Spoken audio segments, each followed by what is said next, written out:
Yes. Good afternoon, everyone. Make I pull my glasses first. Today, we're going to welcome everybody. And we say we all done uh, miss 1 week of this regular conversation. Last week, we never hold the frontline conversation simply because we all be interested in the World Cup games. We just finished for watch Morocco and Croatia. At least me don't watch them. And now we I know say plenty of una again. They look forward to the finals of the World Cup. For me, these are the only soccer competitions who are the only football competition who are the watch now the World Cup, the various Nations Cups, European Nations Cup, African Nations Cup, and the Copa America. Part of it because I like to see countries compete. Now the reason. So today we head to Christmas, the end of the year. It has been a very interesting year. Today is Saturday, December 17, and the talk to now from the state of from Louisville, the state of Kentucky, in the United States, and me on time na 3 after 1 o'clock. I believe say that could therefore be around 6 p.m. in Sierra Leone. So I want to take this opportunity for thank Then and Now, Mr. Prince Chroma and the Then and Now platform for providing me and the African Express a wonderful opportunity, unrestricted access to a platform so we're able to talk to people in a salon and also around the world and on issues that matter to the Israeli public. And we always repeat this with appreciation simply because for the last 6 months, we see the open exhibition of efforts of politicians, both in the ruling party and across sectors of the opposition, especially in parliament, for silence the African Express and all of that. We don't talk about this repeatedly and the various steps that we don't take for make sure information published and voices coming from some of us are not spread across Sierra Leonean communities around the world, including within Sierra Leone. So around this time, the brother Prince Chroma decided for making platform available to we and say we can use them anytime, any day for communicate with peaceful messages, with democratic voices, and with your own contribution to the national conversation in Sierra Leone. That is what we've been doing. And for me personally, this is not new. I have been a journalist in Sierra Leone for at least, you don't pass now, but at least 20 years. I don't write on Sierra Leone and write in various newspapers in Sierra Leone. So we work as a journalist, as a commentator, as somebody who has participated in the discussion around public policy, public debate, and how or what it takes for run with country. It's not new. 20 years, not to 20 days. 20 years, it's not 20 weeks. 20 years, at least 20 years. I have evidence of my work as a journalist speaking about issues of governance, issues of accountability, issues of human rights, issues of free speech, and against corruption and against dictatorship on Sierra Leone, at least for 20 years. As for the better part of my life, half of my life I don't spend on writing about Sierra Leone and other African countries. So I am a professional journalist. My work as a journalist did not start with social media, and it will not stop with social media. My work as a journalist did not start with Madabio as president. It will not stop, even if Madabio is not a president. My role as a public voice will always remain as it is. If anything, it will continue for increase over time and across time, and that is what I have done. Writing for me, It's not the thing. It's not, writing is just a natural thing for me. I write because I like to write. And not only write, it's a gift. As a child, I discovered that naturally I can write.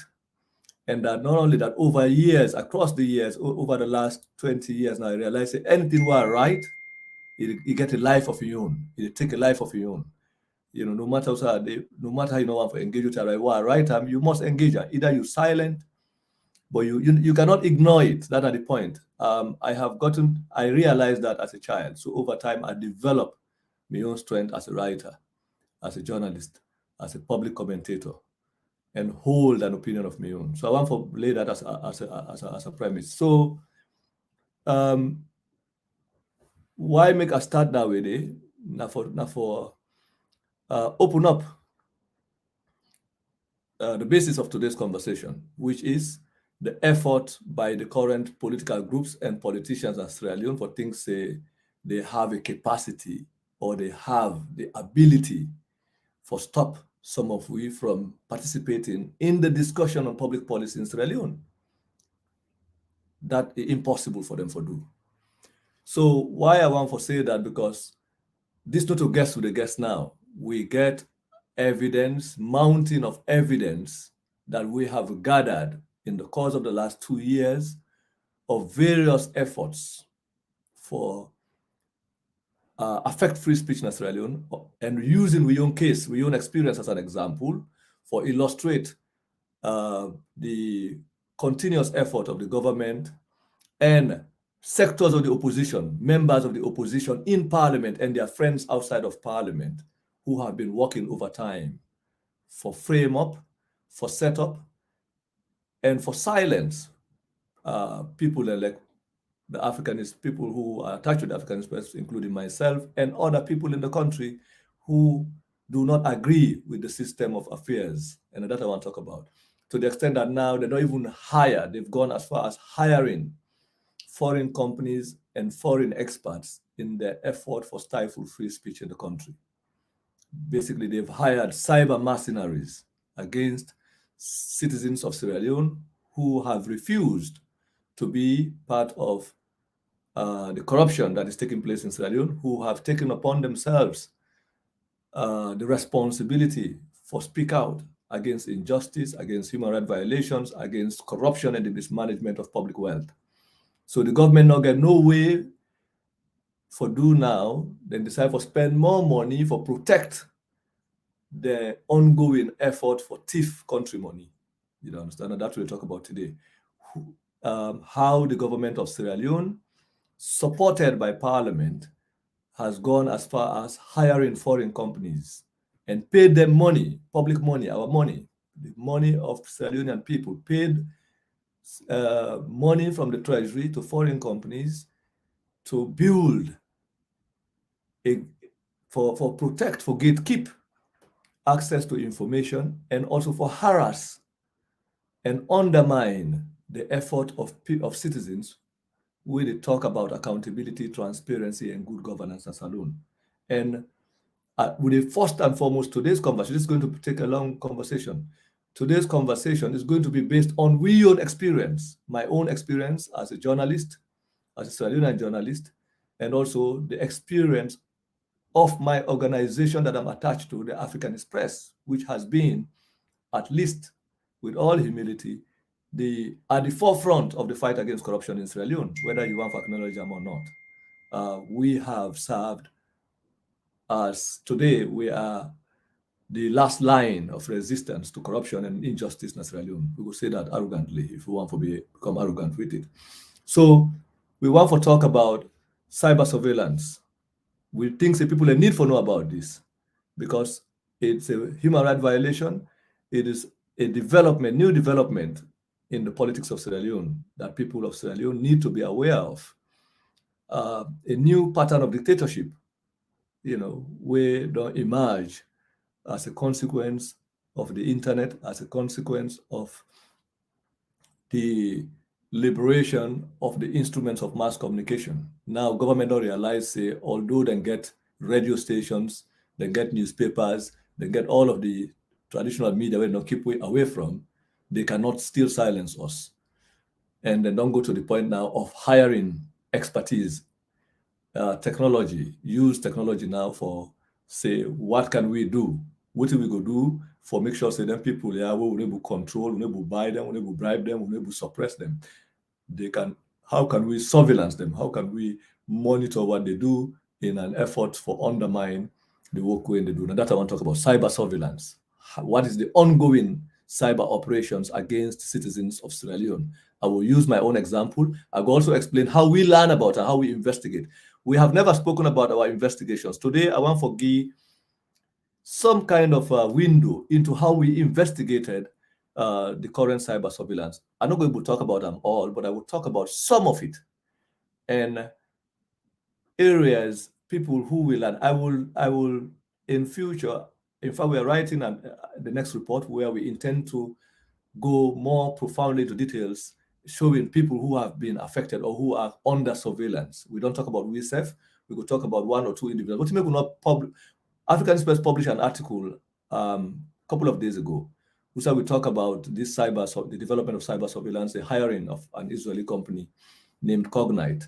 But what we not add in that article, now the various people in the opposition and outside of the country, excluding African Express, we don't become targeted as a consequence of this. And wouldn't they be and wouldn't the people that we know some of these things where they happen and how it evolve. We not been published those details because we calculate again whether if we publish this thing, we telling people like I say your phones, your communication is being intercepted or is potentially affected, is potentially under surveillance, whether friends of these individuals will be afraid to communicate to them, and that will be the calculate, as a responsible press organization. So today's conversation, I will talk about how we learn about this and how we identify them and how we come to witness and what we don't investigate so far and the amount of money that we don't track so far that has been paid. We are still tracking this development because it's an ongoing warfare. Now, government, they wage an internet warfare against its own citizens that they are supposed to protect, citizens where the constitution give right to free speech, right for enjoy human rights and privacy, and also how Parliament itself did help the government for do this kind of build this surveillance architecture or surveillance state, if you like, and what are the implications moving forward. So now this is what I want to talk about today. I know say we're all busy. We get too many things running around. We go end of the year. There are stories of tragic accidents, developments, horrible stories. It's always the case with Christmas seasons. People traveling back home, traveling from the country to the city, traveling from the city to the villages. There's a lot of movement. So in the midst of that happiness, tragic developments take place. I just learned about a very gruesome accident involving school kids. We go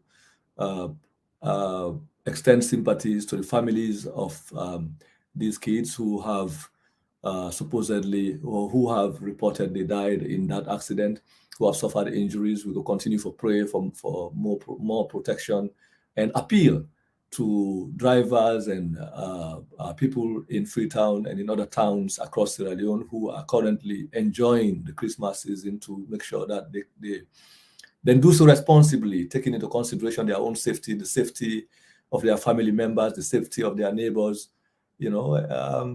Make we pay attention. Life, naturally, very important. Life is the most treasurable thing. You cannot replace it. Once you lose a life, a complete loss, now forever, they will replace that particular life, even if you get a new family member, that family member that you've lost to accident or other kinds of avoidable situations cannot be replaced. So with the big people them, as soon as they enjoy Christmas, when they celebrate the festive season, when they celebrate end of year, meet with family members when they don't separate from, please take into consideration these hazards that are happening, especially so in Sierra Leone where there's no health infrastructure, there's no emergency service. We not get the infrastructure where the support emergency intervention for save people's lives. Please, when I take that into consideration. I'm taking a quick break. I'll come. We lay the foundation for this discussion, and then try for highlight some of these things. But before I do that, I got to talk about a couple of things before I come to the cyber discussion, especially when I know say the US Africa Summit has just happened, and we see African leaders that were invited to the summit.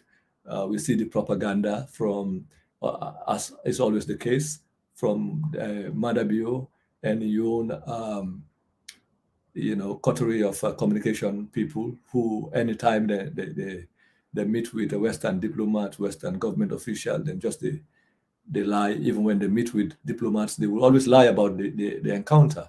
So we see that. So, but key thing, what is the message that has been published by the White House as it relates to elections, especially so when we consider going to elections, we need to talk about, I will talk a little bit about that, and maybe also talk about the opposition.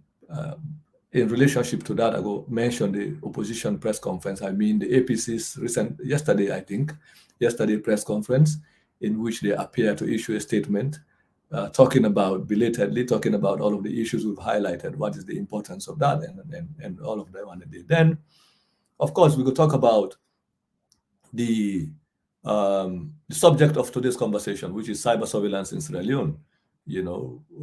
How the Africanist press learn about this development, which we don't understand, which we don't investigate so far, and what is our advice to citizens of the country in terms of how you deal with your communication and how to pay attention without necessarily adding fear into it. For me, we talk about that, I will talk about how we learn about that, how we've been targeted, and who we now know are part of this in their various sectors. Then it's going to be an ongoing conversation. We're going to forget the second part of this conversation, maybe a third part of this conversation, but we want to drill this cyber surveillance conversation. The same way we will make una understand Parliament. The same way we don't make una understand how Mother the thief the country money. That's what we want to make sure so we understand the levels of surveillance, the implication of that, the cyber surveillance, and how we not get for pay attention to some of these things and why important to pay attention. What are the implication of this new surveillance state that is being carved up by Madabio and his friends and allies in the opposition, especially in Parliament.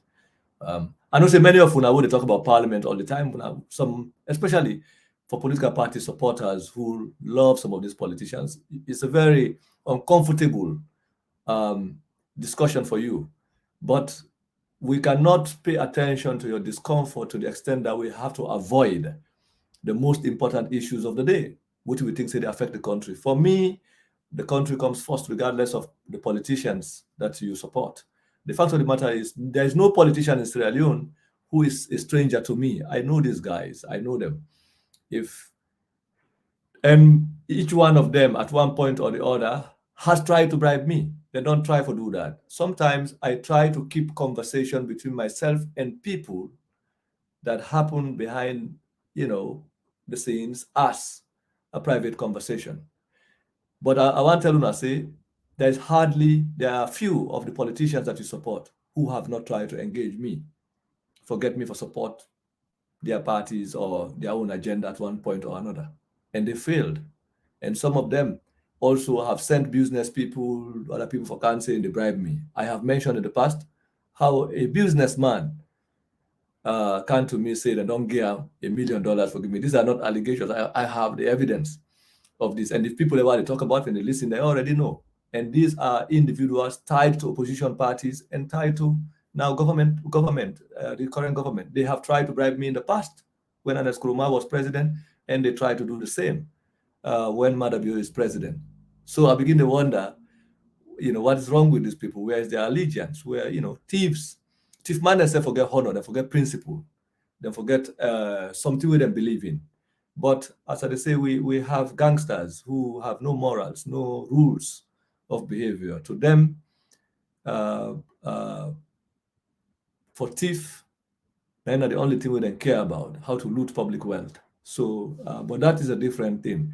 So let's take a little break, and then I want to help you for share this conversation, help you for invite people for come to this kind of conversation and see I see we get appreciable numbers before we begin the conversation. I intend to make it not too long, especially so realizing that for the last 1 week we'll not get this conversation, and also this is a busy time even for me. I'm working on too many different projects, writing projects. I have 2 major writing projects right now, completing, rounding up my dissertation, and at the same time completing a book and a new book. So all of these things, they take so much energy and so much time, in addition to paying attention to what is happening in Sierra Leone, and with my other family responsibilities as well along with it. So it's a situation where you have this octopus kind of responsibility, juggling it at the same time, trying to balance. So, which is why we therefore invent new methods for remain, abreast with situations all the time. So, quick break and we'll come back. Please share the link for we and invite people into the conversation. And I want to thank we faithful supporters and followers and viewers, even those who do not like what we do but are still paying attention to what we do. We appreciate the time you take to also pay attention to some of the things what they say, although I don't like what they say, but I know say back when but avoid what they say. So that's how democracy is. Let's keep it forward.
Yes, thank you very much for the time. I help you for share the link.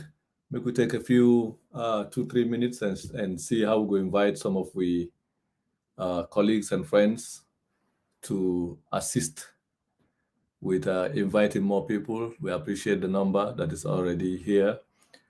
Maybe we'll take a few minutes. And I see the comments now, yeah?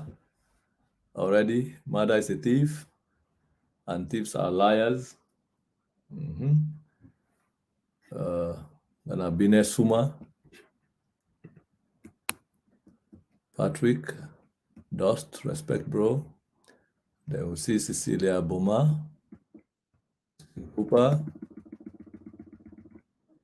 George Orwell, yes. Okay. Very good. I had some gruesome accident of school children and parents. Yes, we said on the accident. I would join for continuously pray for the people that way don't become affected, and wishing them well,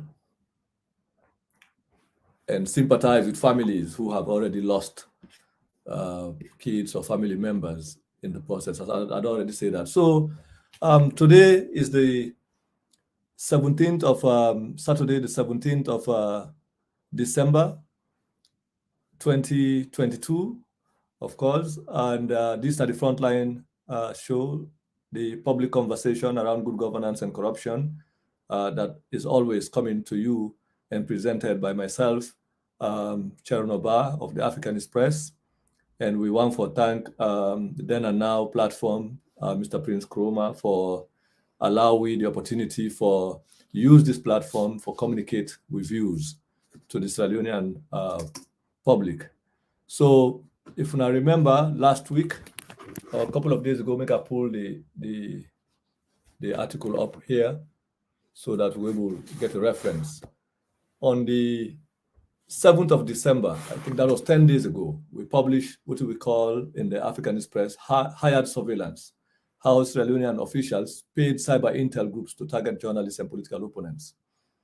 If we now read the article, we now find out, say, we not only tell a story, we also, as always, supported everything we publish with documentary evidence.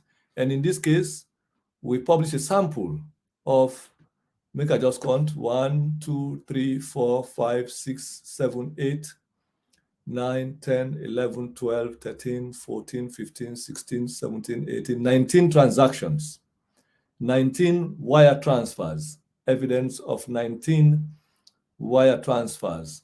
The smallest amount in these 19 transactions that went from the Bank of Sierra Leone to outside of the country to Israel and to the United States, the lowest amount to them transfer, now $84,316.16. And all of these transactions that will happen between 7 July 2021 to the 18th of July 2022. In the space of 12 months, we identify about 19 transactions paid to two companies. The lowest amount in these transactions, now $84,316.16, paid on the 7th of July 2021 to Cognite. So this basically, if you look at the website, I will see the details, and they will publish them exactly as the record shows in the Bank of Sierra Leone, the Central Bank of Sierra Leone. And we still say, it's an open challenge to anybody in the government or anybody who wants to support the government, whether you are opposition party member, opposition party supporter, who you think say you want to defend the Mother Bill, come forward and tell us whether any of these transactions that we're talking about are basically inaccurate or wrong. And we have been saying this for the last 4 years, at least for the last 3 years, so the last 2 years. Nobody in government, nobody in the opposition that is a friend of the government, that is trying to defend the government, has been able to show that there is one missing detail or inaccurate detail in anything we don't publish. None. Including when we say Fatima Bio, there were rumors that Fatima Bio, the wife of the president, was receiving public funds. Okay, the audit service talks say then go investigate or audit the first lady in office. The first lady in office not provide any receipt. Basically, they're not agree for making the audit them. The audit service never showed you evidence that the first lady was receiving public funds. What they said was they wanted to investigate or audit the office of the First Lady. The office of the First Lady no provide receipts to the auditors. The First Lady lie in a saloon, in England, in all her meetings, including in her own home country, the Gambia, which I tell people and say she has been funding her activities from money that she earned while she was working in the United Kingdom for over 20 years. The only time that somebody present to the public, to the Sierra Leonean public, evidence that Fatima Bio, the wife of Julius Maada Bio, was receiving public funds, was receiving money from the public budget secretly, without the knowledge and approval of Parliament. Illegally, they were giving the wife of the president illegally, that the wife of the president was not just receiving money, but has an actual bank account at the Central Bank of Sierra Leone, and was also running another account at the Rokel Commercial Bank, and also has a foundation account at the Guarantee Trust Bank. And all of these accounts combined were receiving public funds from the Bank of Sierra Leone, from the Accountant General's Department, from the Ministry of Finance, from the National Treasury, to government ministries and agencies where they take money and donate. We don't show that example. And nobody, in fact, that was the first time where the wife of the president, Fatima Bio Komonado, he confessed. Basically, he proved which. He said, yes, not true. He received the money. Before now, nobody had that evidence. Everybody was denying that the wife of the president was. So what did they say after publishing? Both the opposition members who are supporting Maada Bio secretly behind the scenes, and members and their supporters came out and defended the wife of the president and say, after all, she is not the first one to receive public money.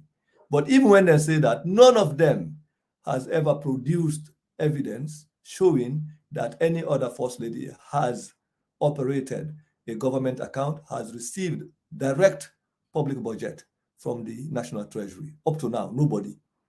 And now Maada Bio in time they done so. Barely 6 months to elections, no one in the opposition and in the ruling party who are trying to defend, who have even received money from, because some of the money we then give Fatima Bio, the petrol station, the petrol where they buy, we don't show them. One of that company is tied to one of your opposition leaders. They are family members. Opposition members defended that. They try for defend that and rationalize that. It's always in the open. So I say that as a way for telling us, say, here we have evidence of $5 million. $5 million paid to foreign companies between the 7th of July 2021 to the 18th of July 2022. But before I talk about this first, when I know say sometime last year, a year ago, they sacked Lara Taylor Pierce and Tamba Momo from the audit service, and many of the opposition supporters and ruling party members where they work with them. So what me tell una? Then tell una say, then don't sack the woman because they believe say we evidence and we material what they get now from the audit service.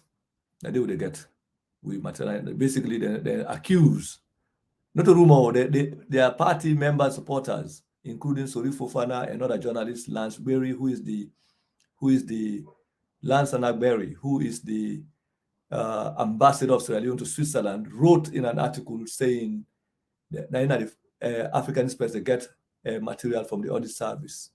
You know why they say so? Because these people, when they were in opposition, when the SLPP was in opposition, I will tell you now, say many of the material that they published regarding corruption on their own side, especially from Africa Confidential, may have been supplied from the Anti-Corruption Commission at the time. Anti-Corruption Commission back then, staffed by APC members, may have provided or had provided some of the material that went to some of the people who were working for Africa Confidential at the time, some of their sources. We know that in the African Express. We know. So that make when some of them now are in government, they thought that because they control the Anti-Corruption Commission and they not be expect any other person for produce evidence of murder, abuse, and corruption.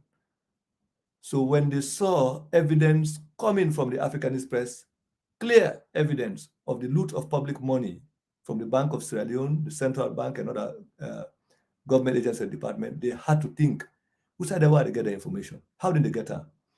And because they know that they control the Anti-Corruption Commission, and there is no way the Anti-Corruption Commission, as them being understand and how they be the user, then it's impossible to do that. Now, they felt the only institution in government that is capable of providing that kind of information or that had access to that kind of information will be the audit service.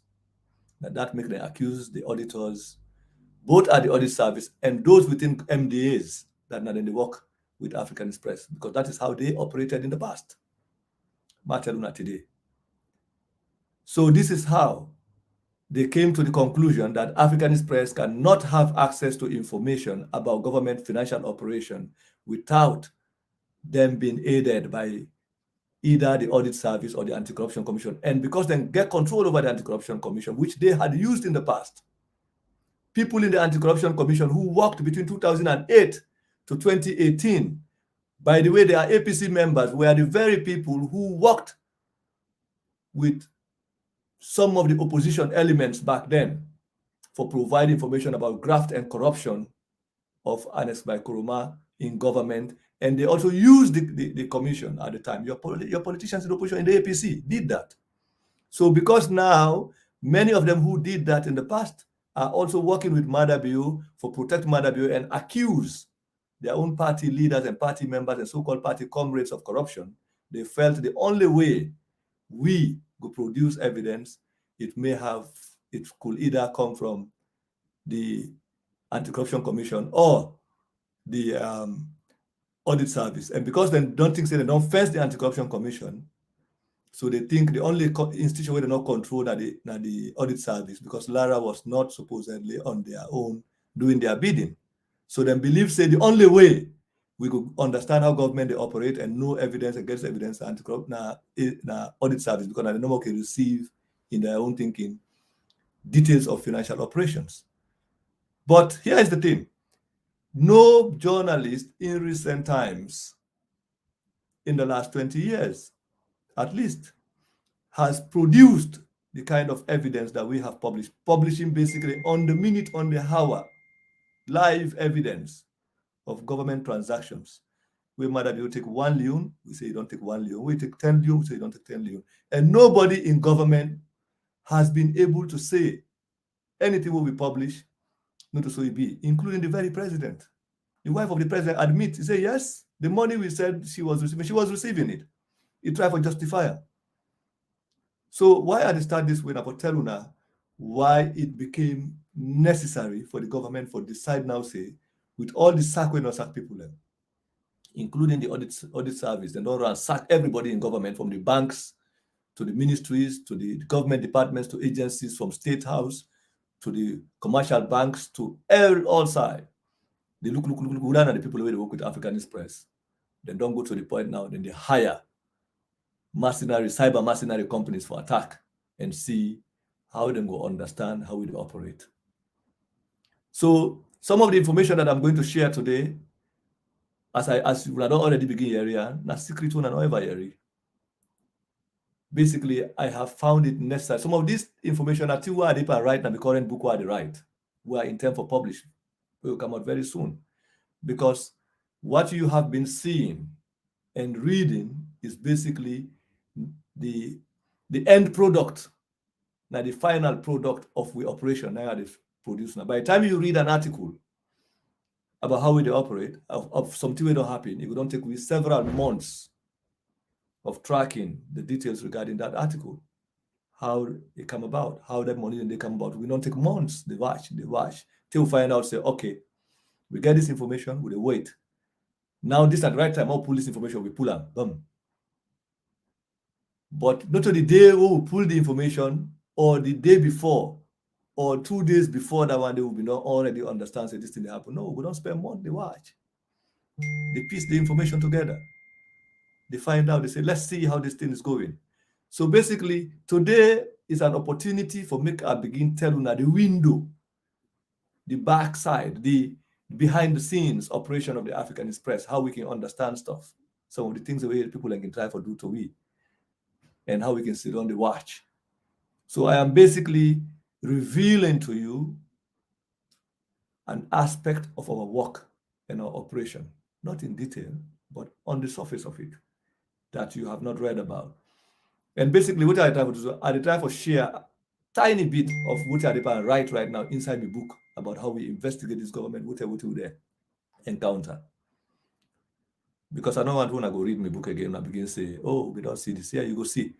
But then what you haven't seen is the process of our investigation, how we come about for learn about this. We also we don't also learn in the process about Sierra Leone, the entanglements, the crooked nature of the politicians, the crooks, the rogues, the victims, and the pretenders, various categories of people. And we don't allow it. So the final answer conclude say corruption is a dangerous disease. But we can talk about it, but I'm not able to know how dangerous it is, worse than cancer in itself in society.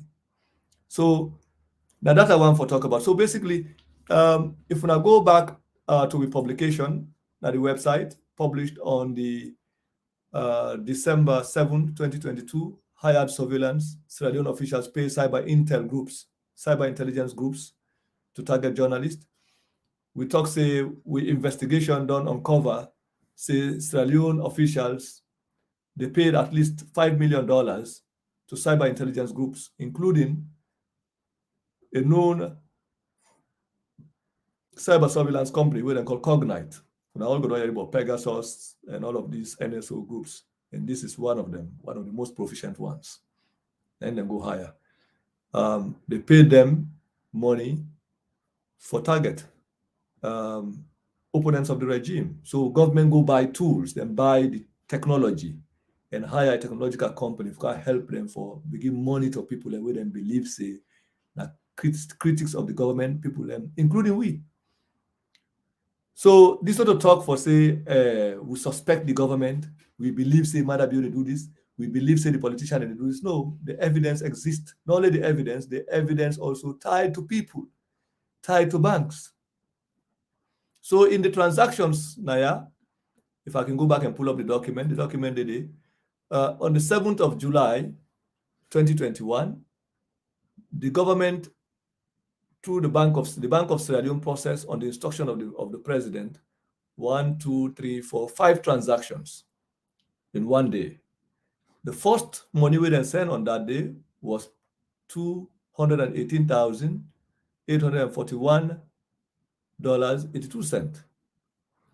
The second transaction, $155,000. The third transaction, $84,316.16.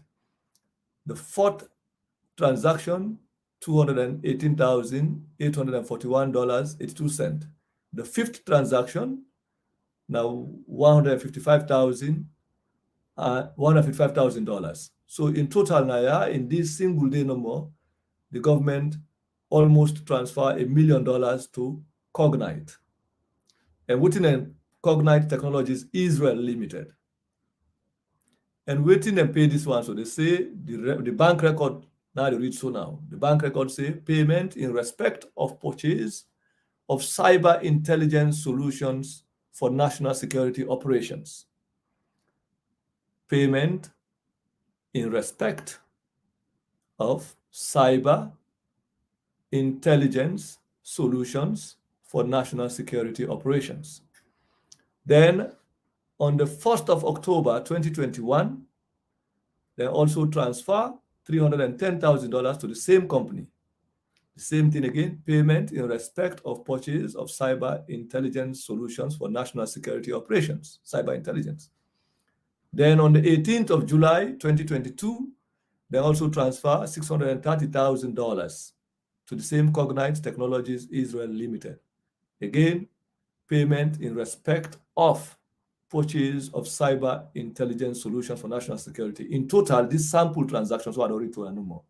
In total, when we put them together, it came to $2,081,999.80.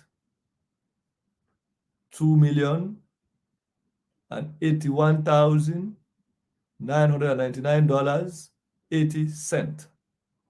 This money was paid to Cognite Technologies Israel Limited. And all of this money was transferred from the Bank of Sierra Leone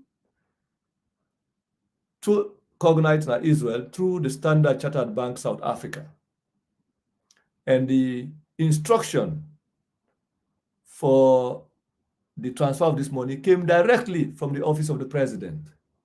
And involved in the meetings for do this involved ONS and other security sector people, including also the knowledge of some of our parliamentarians. The most important one I got for note now, and the date first, I will come to that, the 7th of July, 2021. Then they make the first payment. The last payment here is 18th July, 2022, where we highlight. There are several other payments. This is now one company. Okay. Now, on the 11th of January, 2022, we also calculate 1, 2, 3, 4, 5, 6, 7 transactions in January 2022 alone. And this one was transferred. These 11 January transactions we then do, all of them again, were transferred through the Federal Reserve Bank in New York. And each of these also total $210,578.88.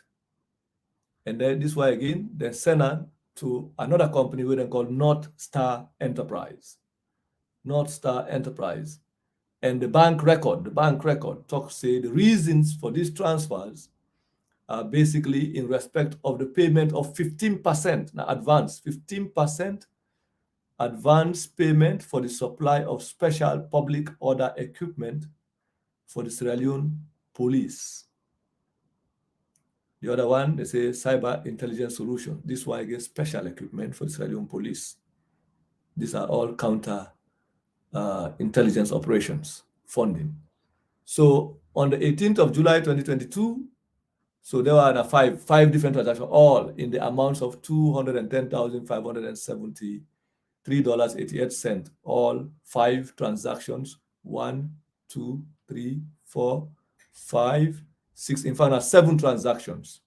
So if you calculate 210,000 times 7, you're basically talking about over or nearly $1,500,000 sent on one day, on a single day, and then transferred to this company. Then on the 18th of July, again, we also identify, or we investigation catch evidence of 4 other transactions as well, processed on the 18th of July, 2022. Okay, then July, August, September, October, November, 5 months ago, they talk about 5 months ago, exactly 5 months ago. Again, each of these transfers were in the amounts of $184,252.14. Again, sent to these two. So there are other companies, other transactions who will not publish it, but we just have in total, these second transactions were so then have total $2,211,025.75. These transactions were the return, so the amount they are, not to me make them up. These are basically directly from the transfer, the foreign transaction record of the Bank of Sierra Leone. Make I wear my glasses. I want to look and call the names of the people who enter these details in the bank record. When the when they process something, you get supervisor, where they supervise at the bank and sign. So for make I just give you the precision, that is not in the article. It's not in the article, but I pull the record for make a at least show now what we talk about. What will the before I can now and explain to what in this, why the government do so, and what we can do this surveillance. So for the most part, these transactions where it happens to Aritona, many of them were imputed or they were recorded, they then put under the way in the typer inside the bank record, where they don't make the transactions there. They were the input, the typing for put this inside the record of the bank. The banker will do and the person at the Bank of Sierra Leone will do and they read the name that Mukhtaru Bokari. Mukhtar Bokari is attached to the foreign exchange operations section of the Bank of Sierra Leone. Mukhtar Bokari or Mukhtaru, if you're not so speller, basically must spell the name Muctaru. And Bokari, of course, we know Bockkarie. So the possible check after we Mukhtar Bokari don't put the record, they don't record and say, we don't send this money, don't record that. The supervisor that the bank will supervise, we make them and sign, come sign, say yes, now correct. We check the record and approve them and certify, say yes. These two people, the people that we order the payment to, then their own business that will enter anything with the bank transfer. Basically, these people in the work, now the foreign exchange section, they are part of the foreign exchange at the time of these transactions. I don't know if they're not sacked now or not, because they don't sack people in the Bank of Saloon for the last 3-4 weeks silently. From that level, we talk about, say, Madabio, don't take money, go to England, June. I mean, before that August 10. Now they sack some of them. They train out, they harass the Bank of Saloon. So I don't know then two people have been still working at the bank or they don't sack. But as of July when they enter this, they were staff supervise. Now they part of the supervisors, them part of the supervision of the foreign exchange operation section of the Bank of Sierra Leone. So the supervisor will check Mukhtar in entry of this transaction. His name is Mohammed S. Bangura. Okay, so I say this is not part of the article. This information what I just add now is not part of the article that is published by the African Express on the 7th of December. We just focus on the transactions and we own experience with cyber intelligence operation of the Bank of Sierra Leone. If I get a question for me when I listen, I don't say we're not able, we'll try for make this an interactive conversation and begin say with the entertain phone calls. Maybe after the holiday or the next new year now we go try for figure out how we could make it more participatory. But in the interim, if you get question where you want to ask me or you want something I can clarify or re-explain in case you don't understand, put them in the chat box. I will try for go there again and read the messages and see how I will take. So I don't read Tona these transactions, all the money this. So in total, what we calculate the transactions that happened between the 7th of July 2021 to the 18th of July 20, we try to take 12-month period as a sample. Say, oh, this is a random thing we do, so we can just say no more, because when you have access to all of this, you can just select, say, anyway, more group this, more select. So we do random selection. Then since today I'm explaining to you how we operate. So like where they close your eyes, how we operate, because it's so much, you have to have a baseline. So we do random selection of transactions. Like where the lucky animal say, make I put my hand inside a bly. Any amount of banga hole, what pull and now go check and see the banga there, how many banga in my hand, how they all look like, putting the similarity. That's how we do.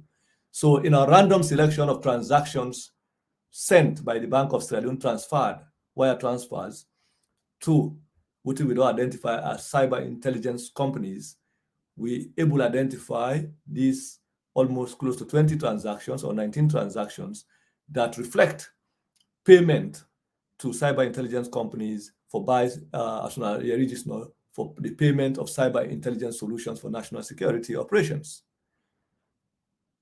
We'll come to other aspect of these transactions, which is the procurement side of things.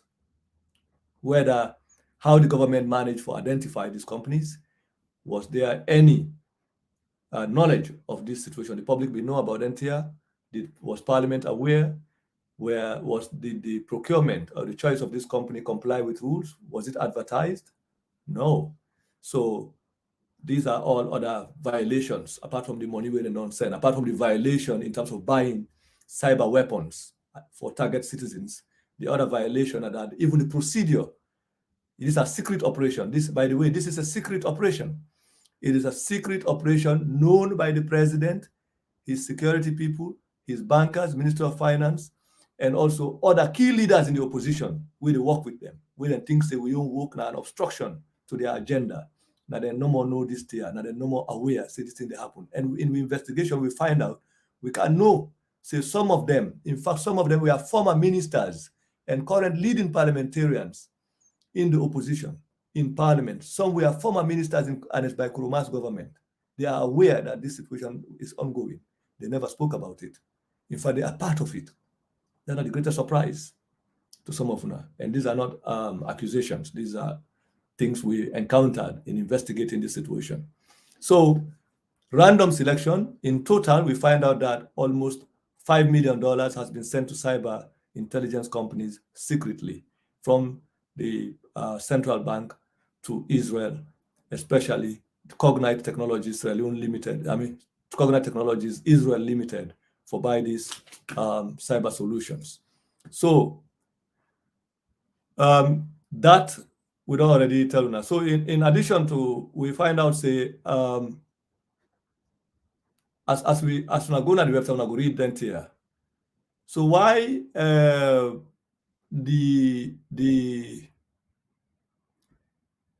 why I've been talking about the date? Say when I take note of the date.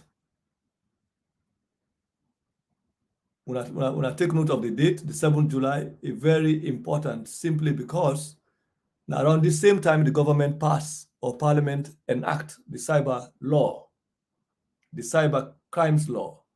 Now the same time when they pass this law, now around that same time the government decide to carry out this. So that we say now. Our investigation discovered that Sierra Leonean officials processed the first payments amounting to nearly $1 million to Cognite Technologies on 7th July, 2 weeks. 2 weeks after we Parliament passed the cyber law, now the term, 2 weeks after that, the government begin, from the record we see, begin send payment to Cognite. Whether they don't set up the agreement before that or not, it's a different conversation. So the cyber law basically was introduced in Sierra Leone by the Madabio administration and enacted by Parliament to supposedly protect critical national information infrastructure. They're not being passed. The law not supposed to make government buy equipment for target people and free speech. And I remember even the international partners who supported the government's effort for build a securitized technology environment for protect citizens, then talks that they're not being funded, they're not being support them for making them undertake activities where go undermine the free speech of citizens or undermine the democratic space. And in this case, Parliament, after the passage of the law, where Parliament enacted the cyber law, 2 weeks after that, they Madabio then begin send money. 2 weeks after that, in fact, $1 million, the first transaction that happened that we've reported in our random selection, 7th July, $1 million, over $1 million was sent to Cognite. Now, who are Cognite? I don't know if I begin to try to ask, what is this company Cognite? What in Cognite they do? Who are they? We'll come to that discussion.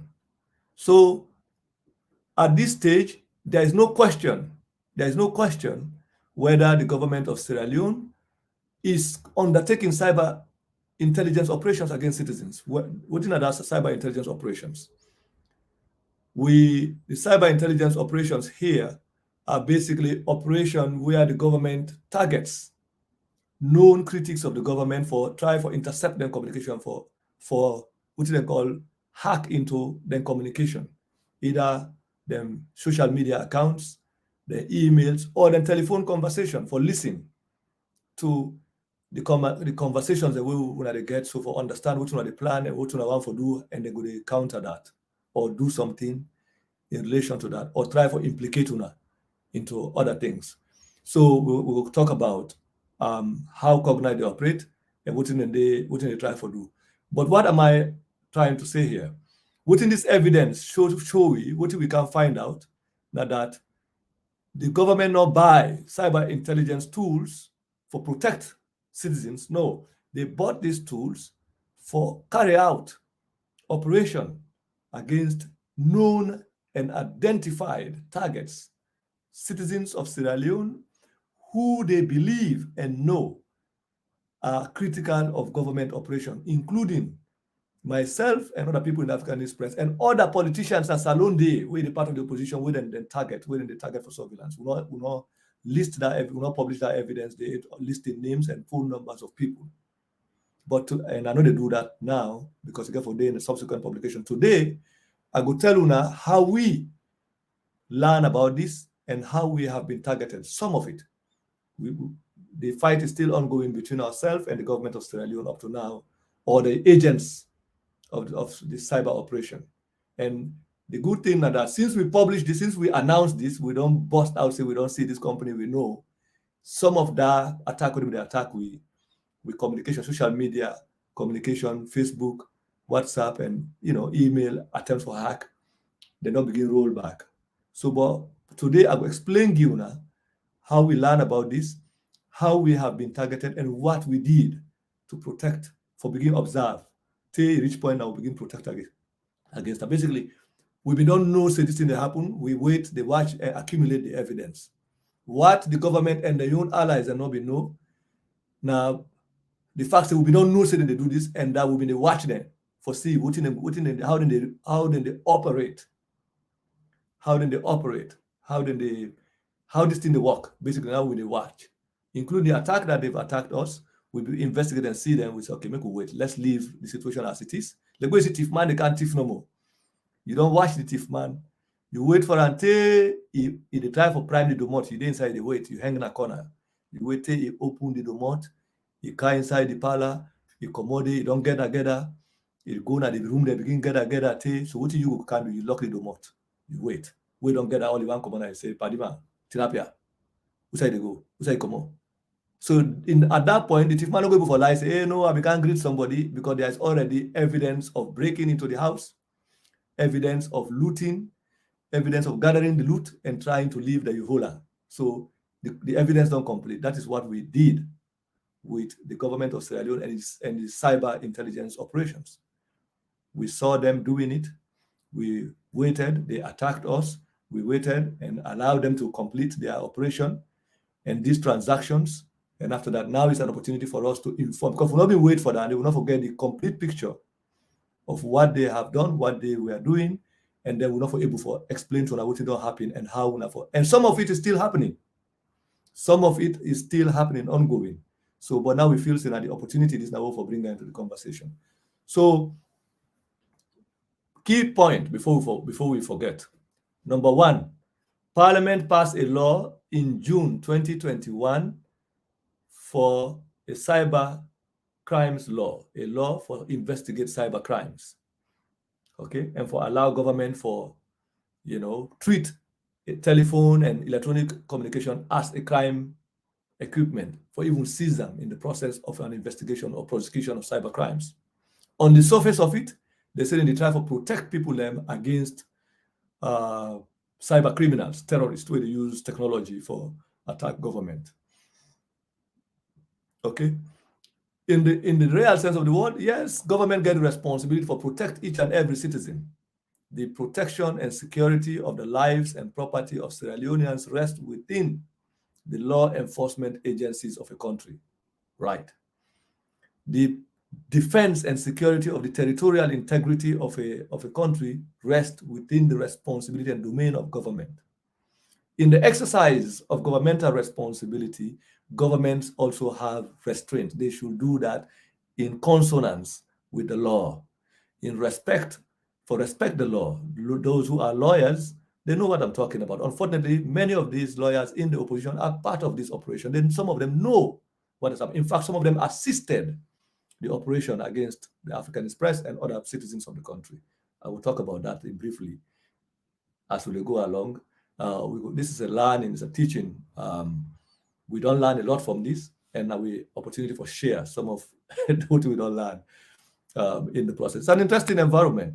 In my years of practice as a journalist for the last 20 years, this is a new development, new phenomenon. But it's so good that we also, in the process of investigation, we opened ourselves to surprises, to learning, opportunities for learn, opportunities for, observe new things as situations develop. For every encounter, you learn, you live to learn and develop your ideas, develop your own expertise and skills. And that's what is ongoing. And we want to share this knowledge with the public, because our role as journalists is not just to inform, but we have to educate the public. We have to also help to protect the public by providing information that is critical to saving lives and protecting the dignity and the privacy of citizens. So this comes to what I was talking about. In the discharge of responsibility to protect and to secure, to protect citizens and to secure lives, to secure property, and to secure the territorial integrity of a country, governments are bound by law. And not only that, they are bound to also protect the human rights of citizens, including the citizen, the right to privacy. Nobody, no law, no give government the right for kongusa, you don't understand, for listening to somebody in private communication. A big violation, a big crime. When an individual tap into the private conversation of another individual, it's a serious crime, a violation of the right to privacy. Every individual gets the right for live in a dignified way, and dignity is hinged on the right to private life, the right to privacy, the right to private life. Now that make trespass laws then they enter somebody in compound or somebody in home without your own invitation. If you do that, a trespass, anything happen to you, now you cause that. In the same domain, the trespass into somebody in communication. So when governments or government officials resort to the point where they have to trespass into the private lives of citizens, to the extent of listening or trying to tamper with the private communication of any citizen, they have behaved in a criminal way. Like only criminal governments behave that way. And when government resorts to criminal activities to try to understand what citizens are doing, the legitimacy of that kind of government has to be put into question. And a very serious thing, because it means that the government has ceased to operate as a legitimate entity. The government has assumed an overt method, a criminal operation against the citizens. A big problem, a violation of the Constitution, because in the final analysis, we have to trust our lives, the safety of our lives, our dignity, and our personhood, till we make way as human beings in charge of political leaders who we have elected, not just to make public policy for developed country economically, but also for advance we socially. So when governments decide for do other things for where they demean or reduce with dignity and make we live in fear and begin to think about, is somebody listening to what we are saying? If you call your wife, you go feel for talk safe, in an amicable way or in a romantic way, because you think say somebody sit down outside going to listen to you. That is the extent. Is a serious violation. So now that cyber intelligence is all about. Cyber intelligence is all about developing the architecture, the modern technology of a police state, where citizens do not have right to privacy, where their private life is the subject of surveillance, is the subject of state being watched by the state, to the extent that even you begin to think about when you go now your bathroom for go was as you pull it close, so maybe somebody has activated your camera silently, or is understanding what the daily routine of your life. It's a situation of where you now what we call the fear, living under the fear that you have no privacy even within your own bedroom or your bathroom. Now that we talk about. So that is the situation. So what these transactions tell us, if we not get any other evidence, but we have evidence here that public money public money, money that is meant to provide good hospitals, good social service delivery, ambulances, to develop good classrooms, to provide healthcare, to provide better salaries, is being used, is being sent to a cyber company that has the capacity, a cyber company, cyber intelligence company that will get the capacity for do nothing else but for sell or provide technology to governments and organizations that we want for spy, we want for carry out technology, use technology for spy on other people, for hack into people and communication, for intercept communication, for listen to communication, and for harass people technologically. That is what we have here. We have evidence of at least $5 million in funding that went to private companies outside of Sierra Leone. And we have never been told. Government not ever tell we say they don't purchase, they don't pay money from we own country money, from the money that belongs to Sierra Leoneans to a company in Israel to provide them with tools and technology that they will use in cyber intelligence as part of their national security operations. Before they do this should have been something that Parliament will debate, Parliament will approve, and not only that, the procurement for this will be in the public domain. Companies go, if you're busy now for build the infrastructure, the technological infrastructure for protect the banks, for protect people and for protect against cyber criminals, it will be on public tender. Government business, not a secret society. The government operations is not meant to be part of a secret society operation. And since we publish this, people in government, including your opposition politicians who are supposed to be concerned about the violation, constitutional violation, by the way, then they pretend that they not see this, and they ignore them. In fact, because some of them will raise conversation around other issues so that these kinds of conversation will not be part of the national debate. It's no part that the world know there. Which you go see evidence of a government trying to build intelligence to violate the right to privacy and not make it an issue. But why Parliament will not make this an issue? I will tell you, in other countries, like we this evidence come on, there will be a parliamentary inquiry into this kind of operation. At what point government decide for resort to this? At what point? Who authorized it? How did it happen? Who is this company? They will be questioning the Minister of Finance, the Internal Affairs Minister, the Office of National Security, Defense, the President's Office, and all of these people who are violating the rights of citizens, a violation of the constitutional right of citizens. Therefore, don't raise issues around it. But why they can't?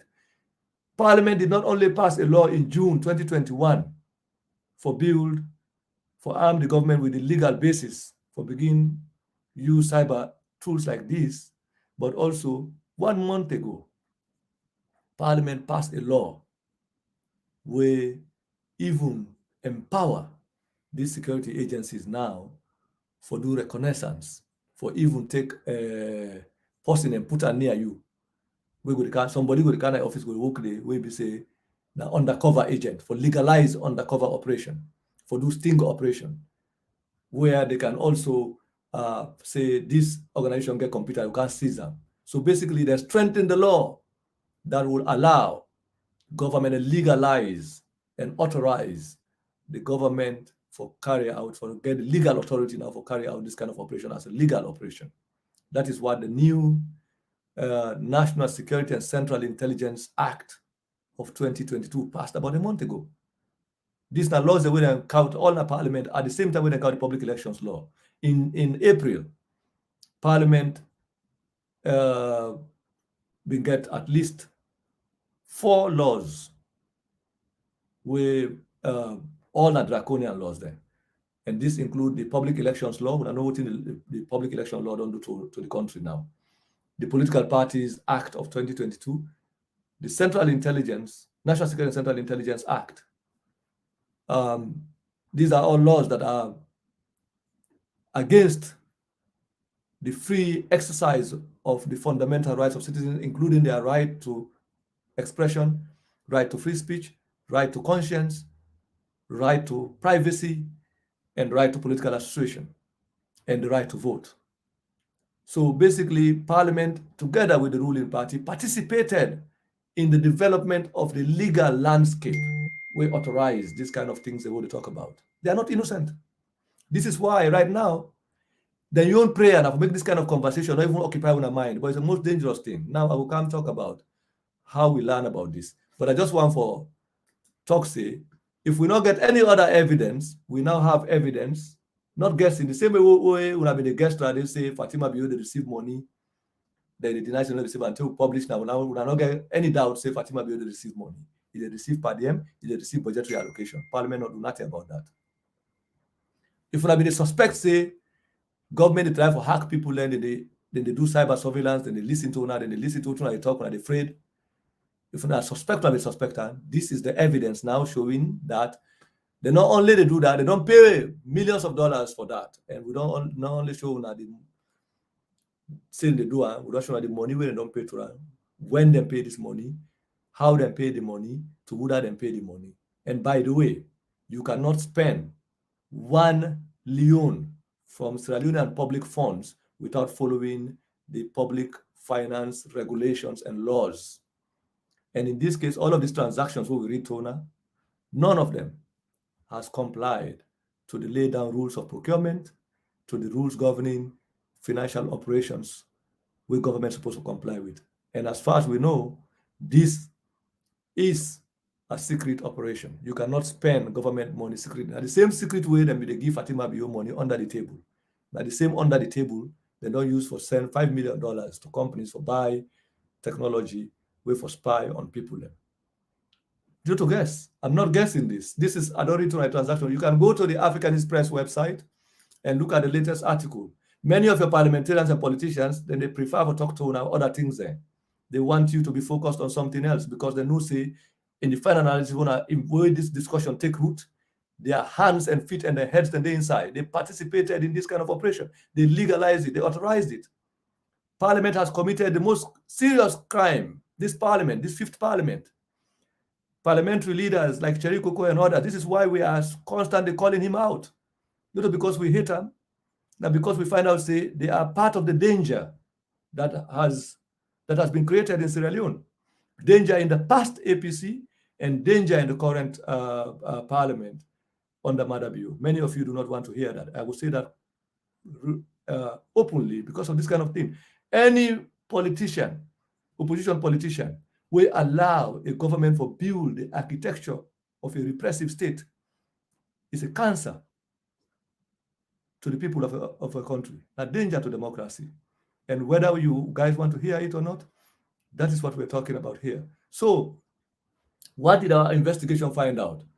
We identified 19 transfers, as I don't list them, that were processed by the Bank of Sierra Leone between 7 July 2021 and 18 July 2022. By the way, Lara Taylor Pierce is no longer in office when we get this evidence. So the government still has to go back and begin to find out how we get this kind of details. But I will come to that. I will come to why they come hire this company and what in the hire for how they don't use them. Now that now the next thing we're going for talk about. But might just read some of the details here. So 19 fund transfers in the name of Cognite Technologies, Israel Limited and North Star as payment, like I say, for intelligence solutions and special public order equipment.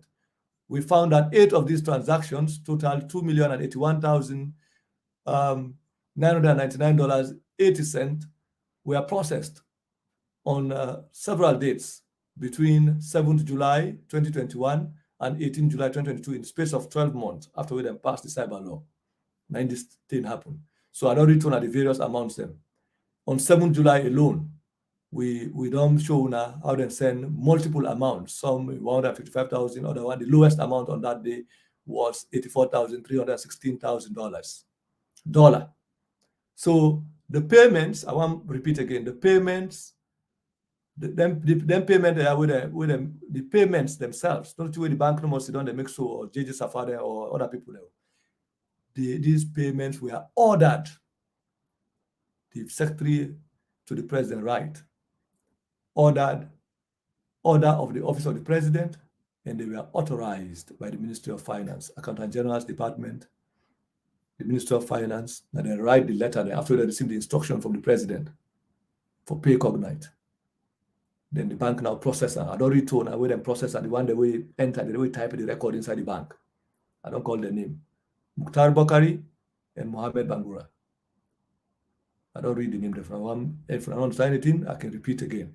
So we discovered that 5 specific transactions amounting to $831,999.80 were paid directly to Cognite on 7th July in various amounts. I don't read them amounts. Say again, the payments were ordered by the Office of the President, and instructions to the Bank of Sierra Leone for the transfers were also issued by the Ministry of Finance. For soon abident here.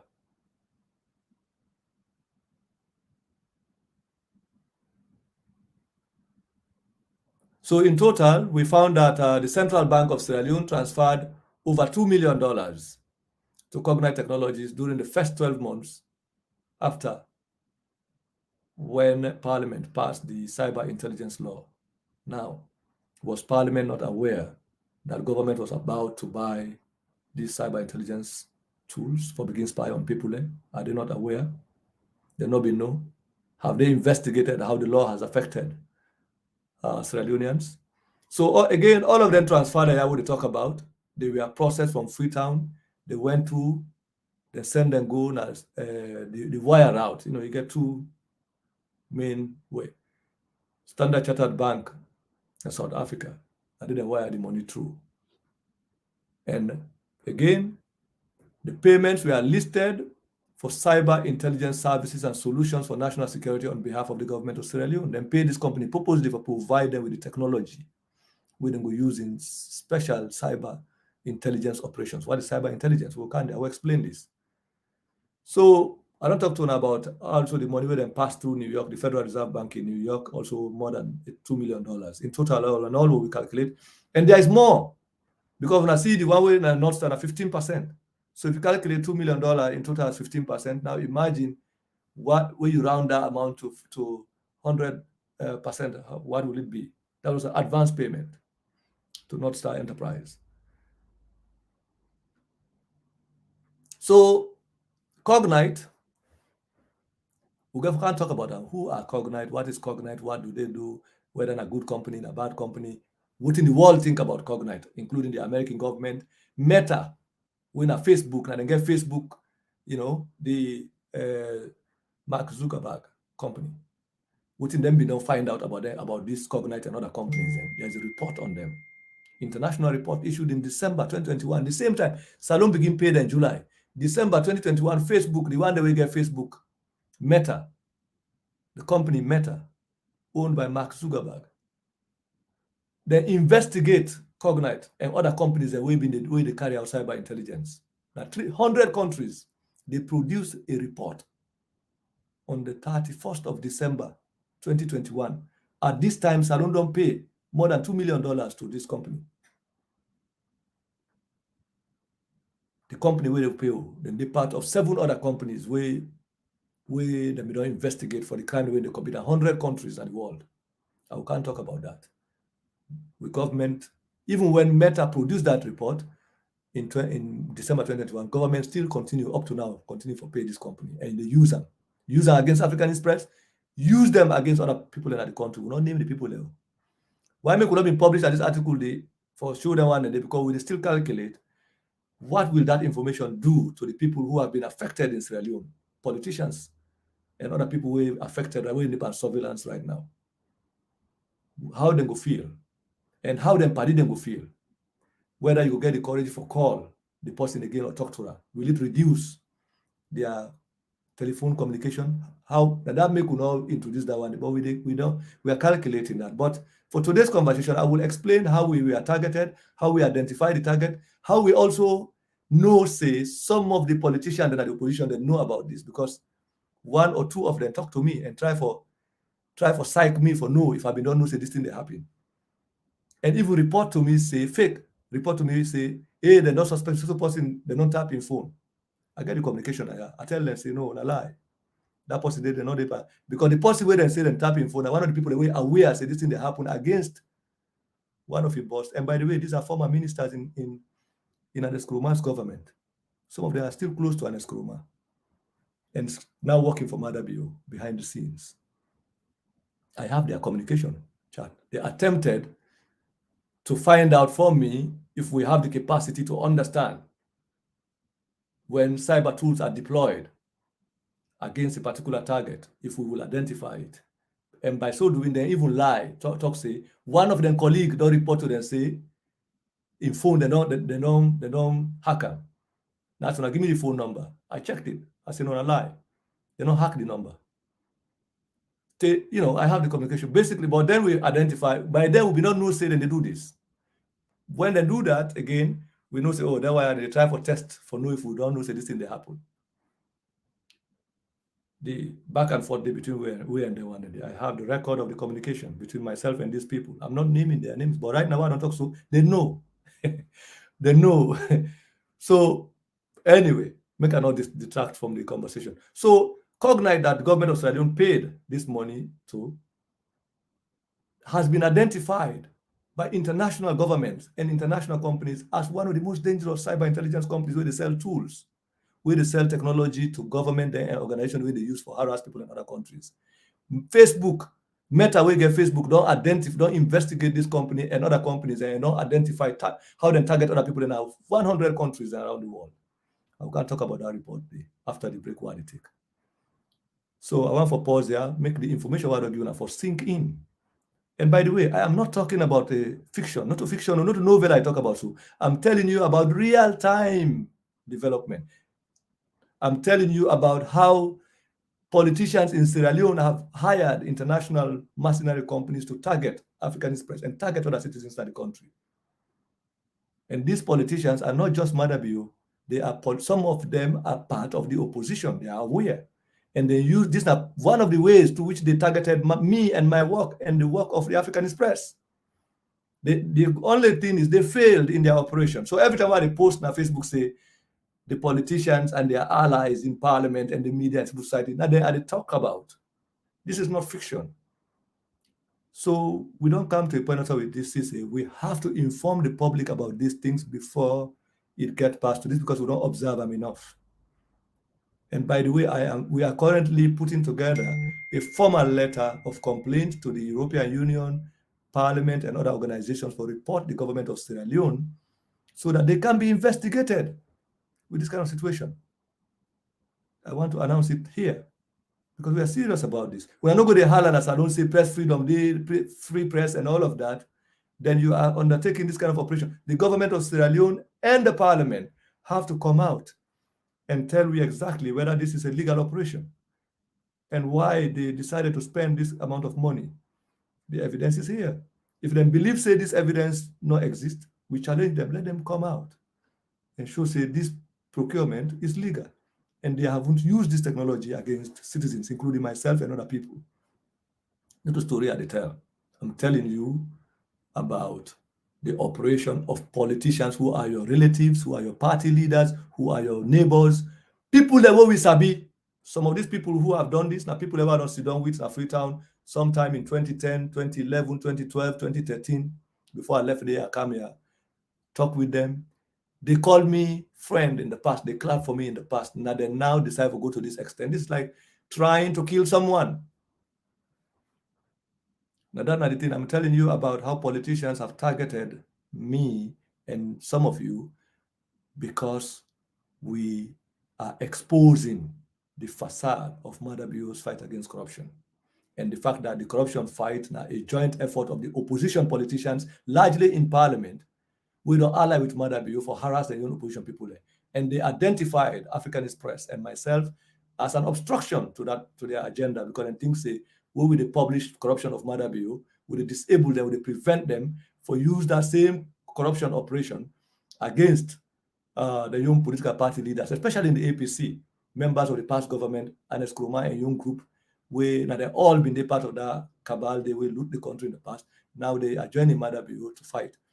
And now then things say by me publishing ongoing corruption, present time corruption in the present tense, and they affect the own agenda because it disables or exposes the lack of genuineness on the part of Madabiu for use this thing. So the opposition itself, they have been hiding behind the scenes, especially at the level of parliament, advising and helping Madabiu for create this draconian landscape.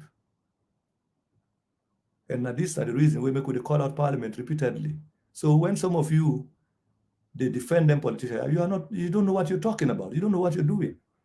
Those of us who sit on the evidence, who have been targeted, who have been affected, who see what these politicians are doing, now that make we decide, say, our position is going to be relentlessly determined to expose these guys, even if it take away whatever it takes for me to expose them, because these are danger. We can affect everybody across parties. As long as you're Sierra Leonean, you decide, say, you go for disagree with them, you are going to be targeted. And maybe we'll get the same sophistication where we get to. We'll get the same brain, the same technology, and the same tools for watch out and able to see what you really see. And if you are targeted, by the time you know it, you'll be destroyed. You'll be finished. If they target you the same way we target, where we able to see and say, okay, let's wait and watch. And some of it again, as somebody tell me, some of them tell again, because they carry out genuine work, and make God the protector and see and show them. Some of the things they want to see.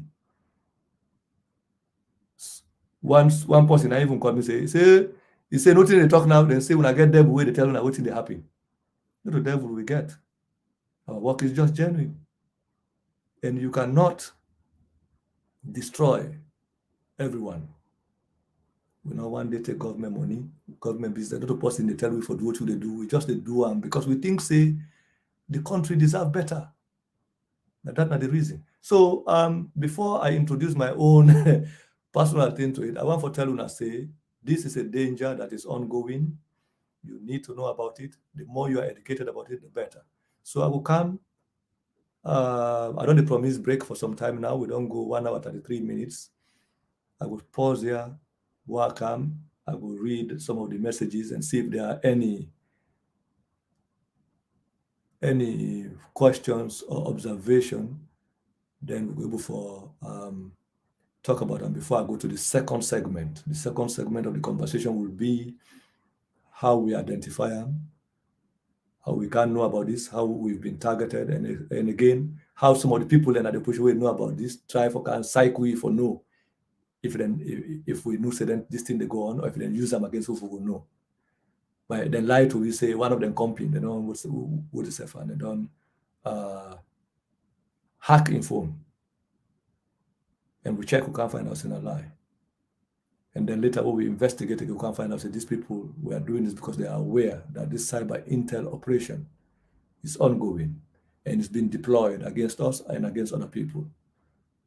Those of you who know that you communicated with me around this, what you did not realize was that at the time of your communication, we were also watching what is ongoing. This is the beauty of investigation. You learn, you see the unintended, you observe situations. And the second aspect of our report is going to lay out in clear terms how some people have been affected. Examples. That's what we intend to do. What we could not do, as I say, with a calculate. We are responsible citizens too. We're very responsible. Although the politicians and the opposition and their friends and the ruling party try for paint reason, are we there behind the chaos in Sierra Leone? Then they create chaos and try to attach it to it as part of their effort for criminalizing what they do. We are very responsible citizens. If we not been get love for the country and with people, we know they do what they do. We don't need for do what they do so make we feed with families. No. In fact, by doing this, we are basically taking away from the time we for use for spend time for take care of, do things with the earn we money for devote time to Sierra Leone. This work that we do, speaking about Sierra Leone, writing about Sierra Leone, and pointing out things that are not right, is community service, not free service to Sierra Leone as citizens of Sierra Leone. We can choose not for do it. They do nothing to it. They reduce we chop money. They reduce we status and we lifestyle. No. Now, we not depend on this criminal activity in a salon for survive. You've done it in the past, you still continue to do it. So when your own definition of patriotism, of who you are, citizen, a different class of people. And that is what we find very suffocating, to say the least. So I see we get an appreciable audience. Keep sharing and inviting people. The next segment will be equally educative and entertaining. We need to know. The more you know, the better it is for you as a people. And thank you for being here. And come back on the second leg of the conversation and try to round this thing up. And then we'll go pay attention to what is coming in front of us.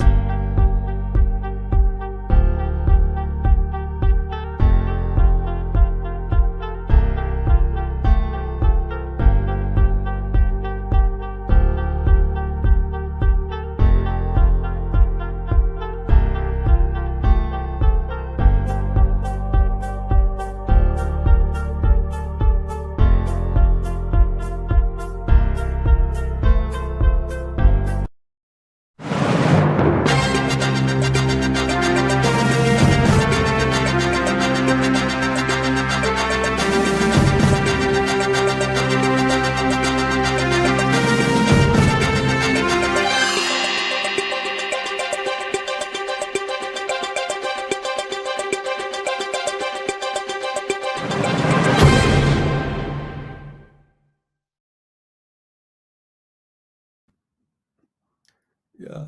Okay. Thank you, everyone. I know we don't spend more time now, 1 hour, 37 minutes. And I want to tell everybody thank you for listening and pay attention to this conversation. I believe it's a very serious conversation because it has to do with individual security, individual protection, the right to privacy, and the failure of government to protect people. And instead, government they use money for violate the responsibility to protect the lives and property of citizens, for defend the territorial integrity of Sierra Leone, for defend citizens and protect citizens of Sierra Leone, the violation of that responsibility, and by extension, the violation of the rights of citizens to privacy, to state protection.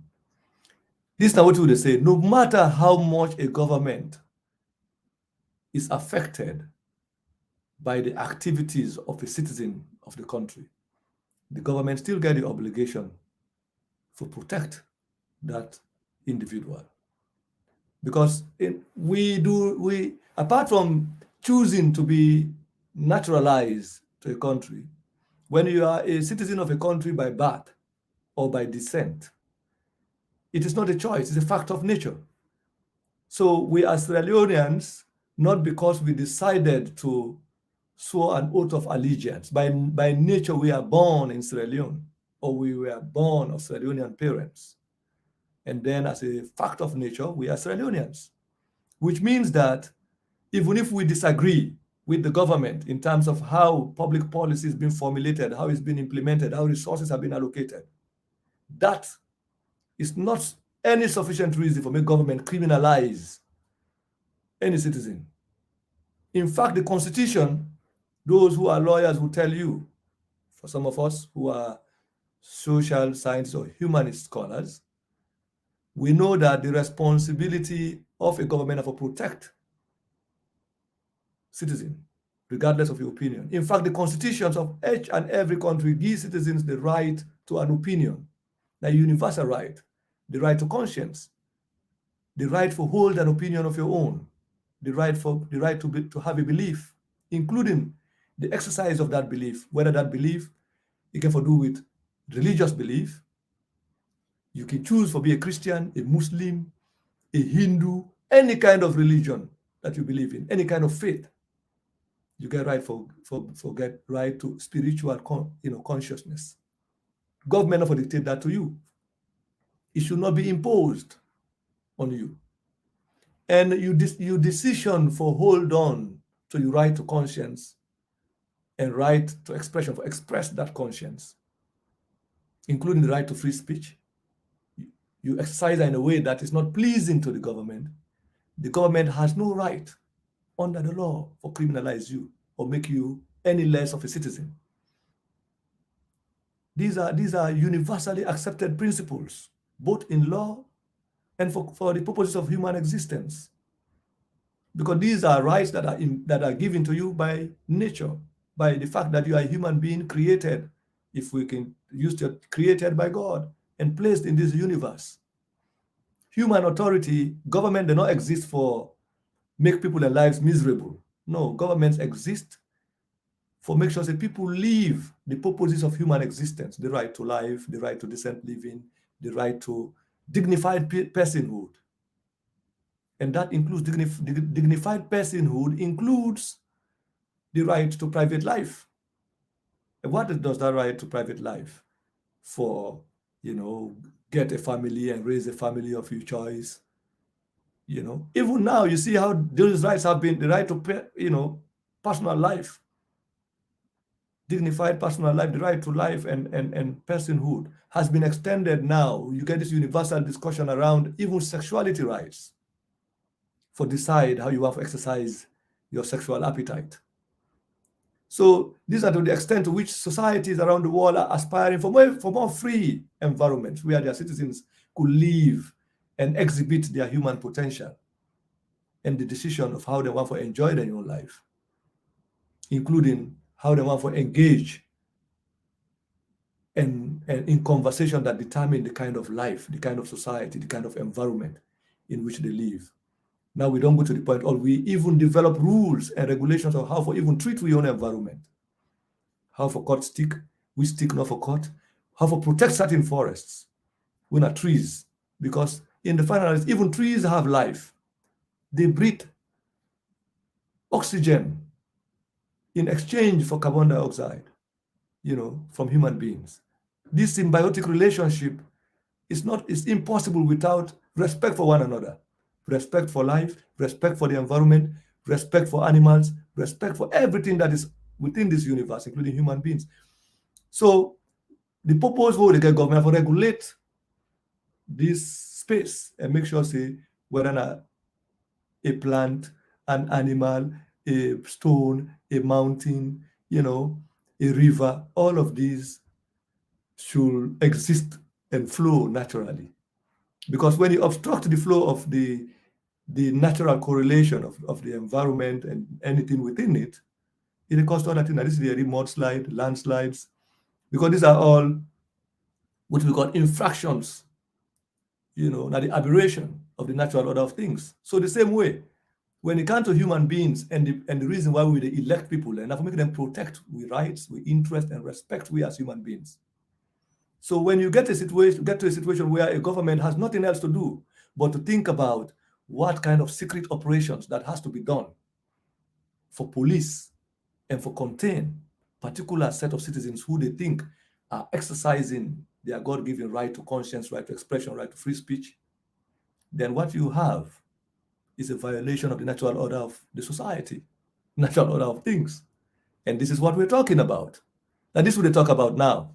We talk about a situation where the government has reduced itself to a criminal entity, to a criminal organization, and not only a criminal organization that is committing crimes of looting public money, but also hiring foreign entities to provide them with tools, extraordinary technology, not for developed scientific research in the country.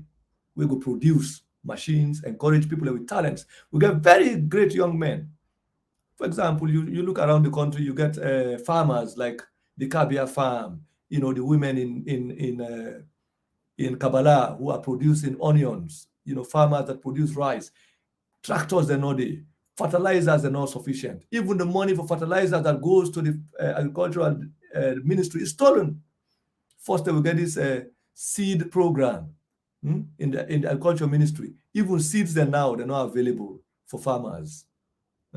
You get all of this. Now you take $5 million, not for build. You get what you call how they call it, DSTI, before you buy technology for develop a scientific research agenda that will produce scientists for the country, people with knowledge that will participate in the production of knowledge within this technological age. What you are doing is to go and buy cyber weapons for crack into people in communication, for sit down and listen, whether Anes by Kuruma don't talk to somebody, or Chernobyl don't talk to this, or Samura Kamara don't talk to each other person or thing. I mean, what do you have to, what profit does that add to national development, to human progress? Una famous foolish expression, human capital development. How has this contributed to human capital development, human resource development? You buy technology for undermine the environment that allow debate, public debate. Without public debate, there will not be the opportunity for public conversation, public growth, human development is absent. You don't go get any society where they develop and human beings progress and exhibit their full-blown potential, including the potential to produce technology, produce and contribute to economic development, whether as private citizens or as public officials, if the free speech environment is narrowed. And you cannot tell us that the payments to Cognite and North Star Enterprises are meant to create an environment that will support human progress. No. This is not a police state. You are basically buying technology to undermine the freedom of citizens to be able to participate in a conversation that will shape public policy in their own interest, in the national interest, in the interest of collective development, in the interest of human progress. So this kind of investment is an investment that is against national development, national progress, economic growth and economic development and human development. Now that you invest your money into. And this is a crime. It is both corruption and at the same time it's a crime against the human development of the country. So it brings us to the question of Cognite. Who is Cognite? So Cognite basically now a company within Israel. In if we go to the African Express website, we find out so we attach a report published in December 2021 by Meta. The report then called an threat report on the surveillance for hire industry. This report was released on December 16, 2021. And three of the authors they work for Meta in California. One of the authors' name is Mike Divlyansky. He's head of cyber espionage investigations at Meta.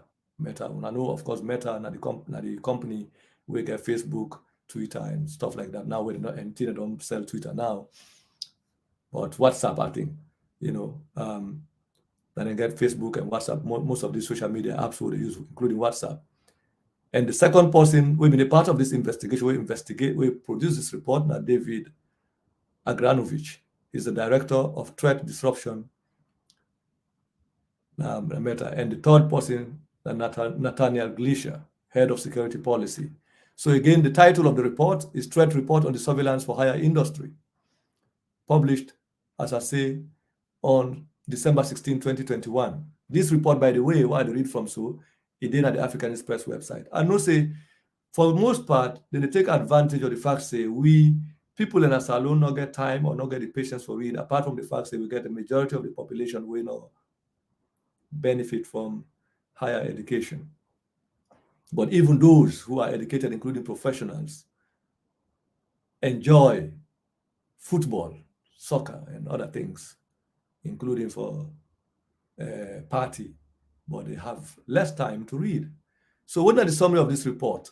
These people that investigate and find out, say, what they call surveillance for hire, companies and we don't make them like mercenaries, like them force them where to go hire Sandline or that South African mercenaries of conflict war. Now, so now the companies and we develop cyber technology and get people them and organizations where their own role again are like cyber mercenaries.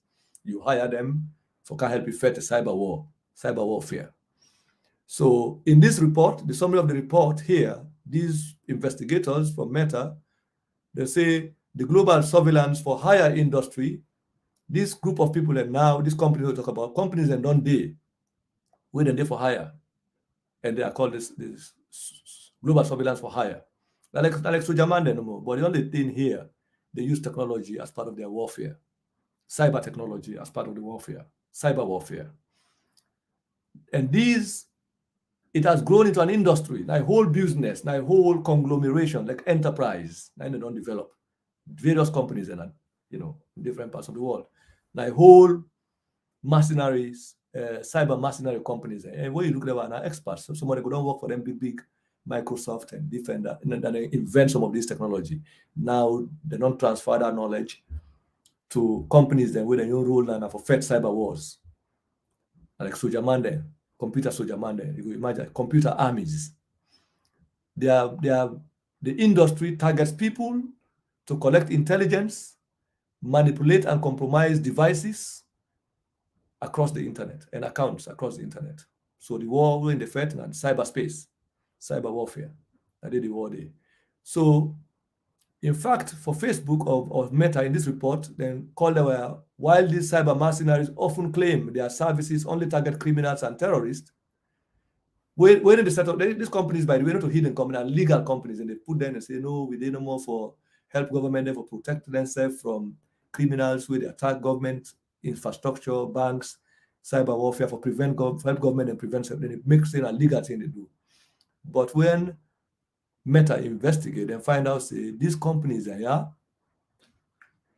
it's a months-long investigation. Then they carry out several months in the course of a year, 6 months, 3 months investigation. Then can find out, say, our months-long investigation concluded that targeting is in fact indiscriminate. They find out, say, their company, although in the claims they do legal thing, most of the operation the way they do now, that for target people them, we government then they against, and then people they include journalists, dissidents, critics of authoritarian regimes, then people they criticize bad government dictators then like Mother Builder now, families of opposition members, and human rights activists.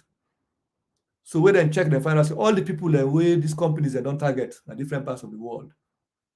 Now either journalists them or people that way disagree with government opposition people there, or critics, citizens the way they criticize bad government, or their own family members there, or other human rights activists there. So when Facebook carry out this investigation, they identify 7 companies where these 7 companies are with the part of this operation, and find out that 7 companies don't targeted people across the internet in over 100 countries.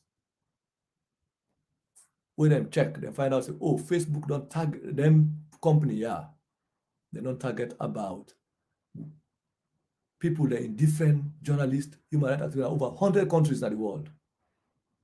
So, and then people in the way and target include people who get Facebook accounts and WhatsApp and other things, and that make themselves detect. So basically, what did Facebook, what did they do? Meta do? They decided to share their findings with security researchers and other platforms and policy makers, and the issue sees them and they warn them company as well, left for target for customers there. People who get accounts on they notify them, like how we said, we will publish the document. And this conversation is similarly, this is what they do so that what Meta themselves don't do for inform the young people of some of the things that we then also find out. We said what we find out, say that this, so that we said they do so. And also alerted people who believe, and they also inform the people and say they don't target. Remember, and that make you find out, say you even get Facebook account now, Facebook, they force you. If they find out, say your account really active, they force you for add multi-factor authentication. If you not do one and they block your account, make sure say you don't put the security features, nobody will hack you, you not go through for protect people there. In fact, one of the ways that they will make an able hack into my Facebook account, because there was multi-factor authentication. When Cognite try for hack with your account from Freetown and other places, some of them will not succeed.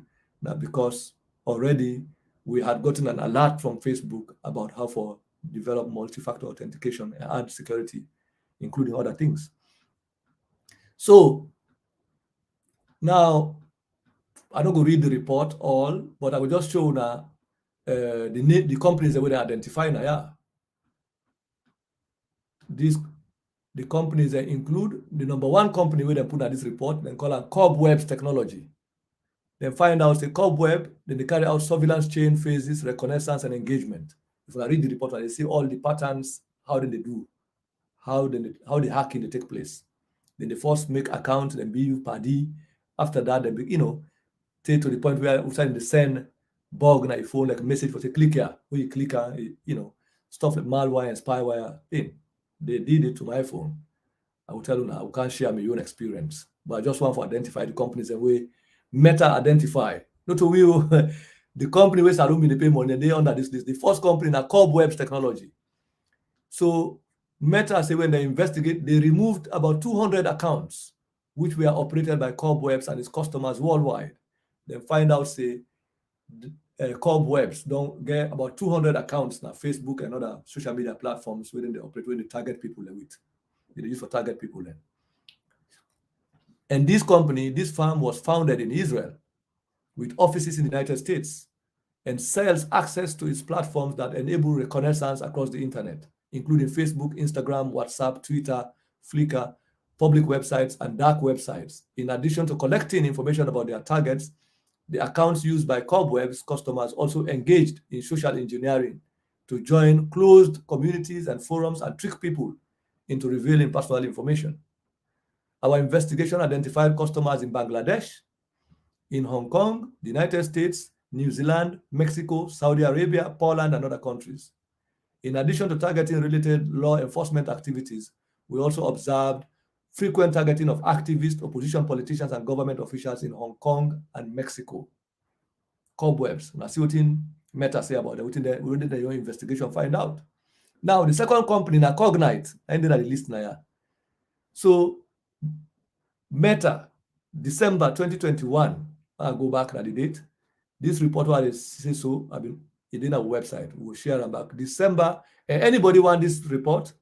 You can message me either Facebook or WhatsApp. Money of I get WhatsApp, get me WhatsApp.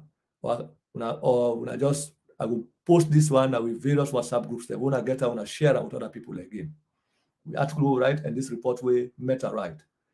This is reported and published December 16, 2021. I remember Salome did not begin July 7, and I begin pay Cognite for this kind of technology. Now Meta by December identifies this company there. They list 7 companies. The first company, I don't tell you that. The second one at the list,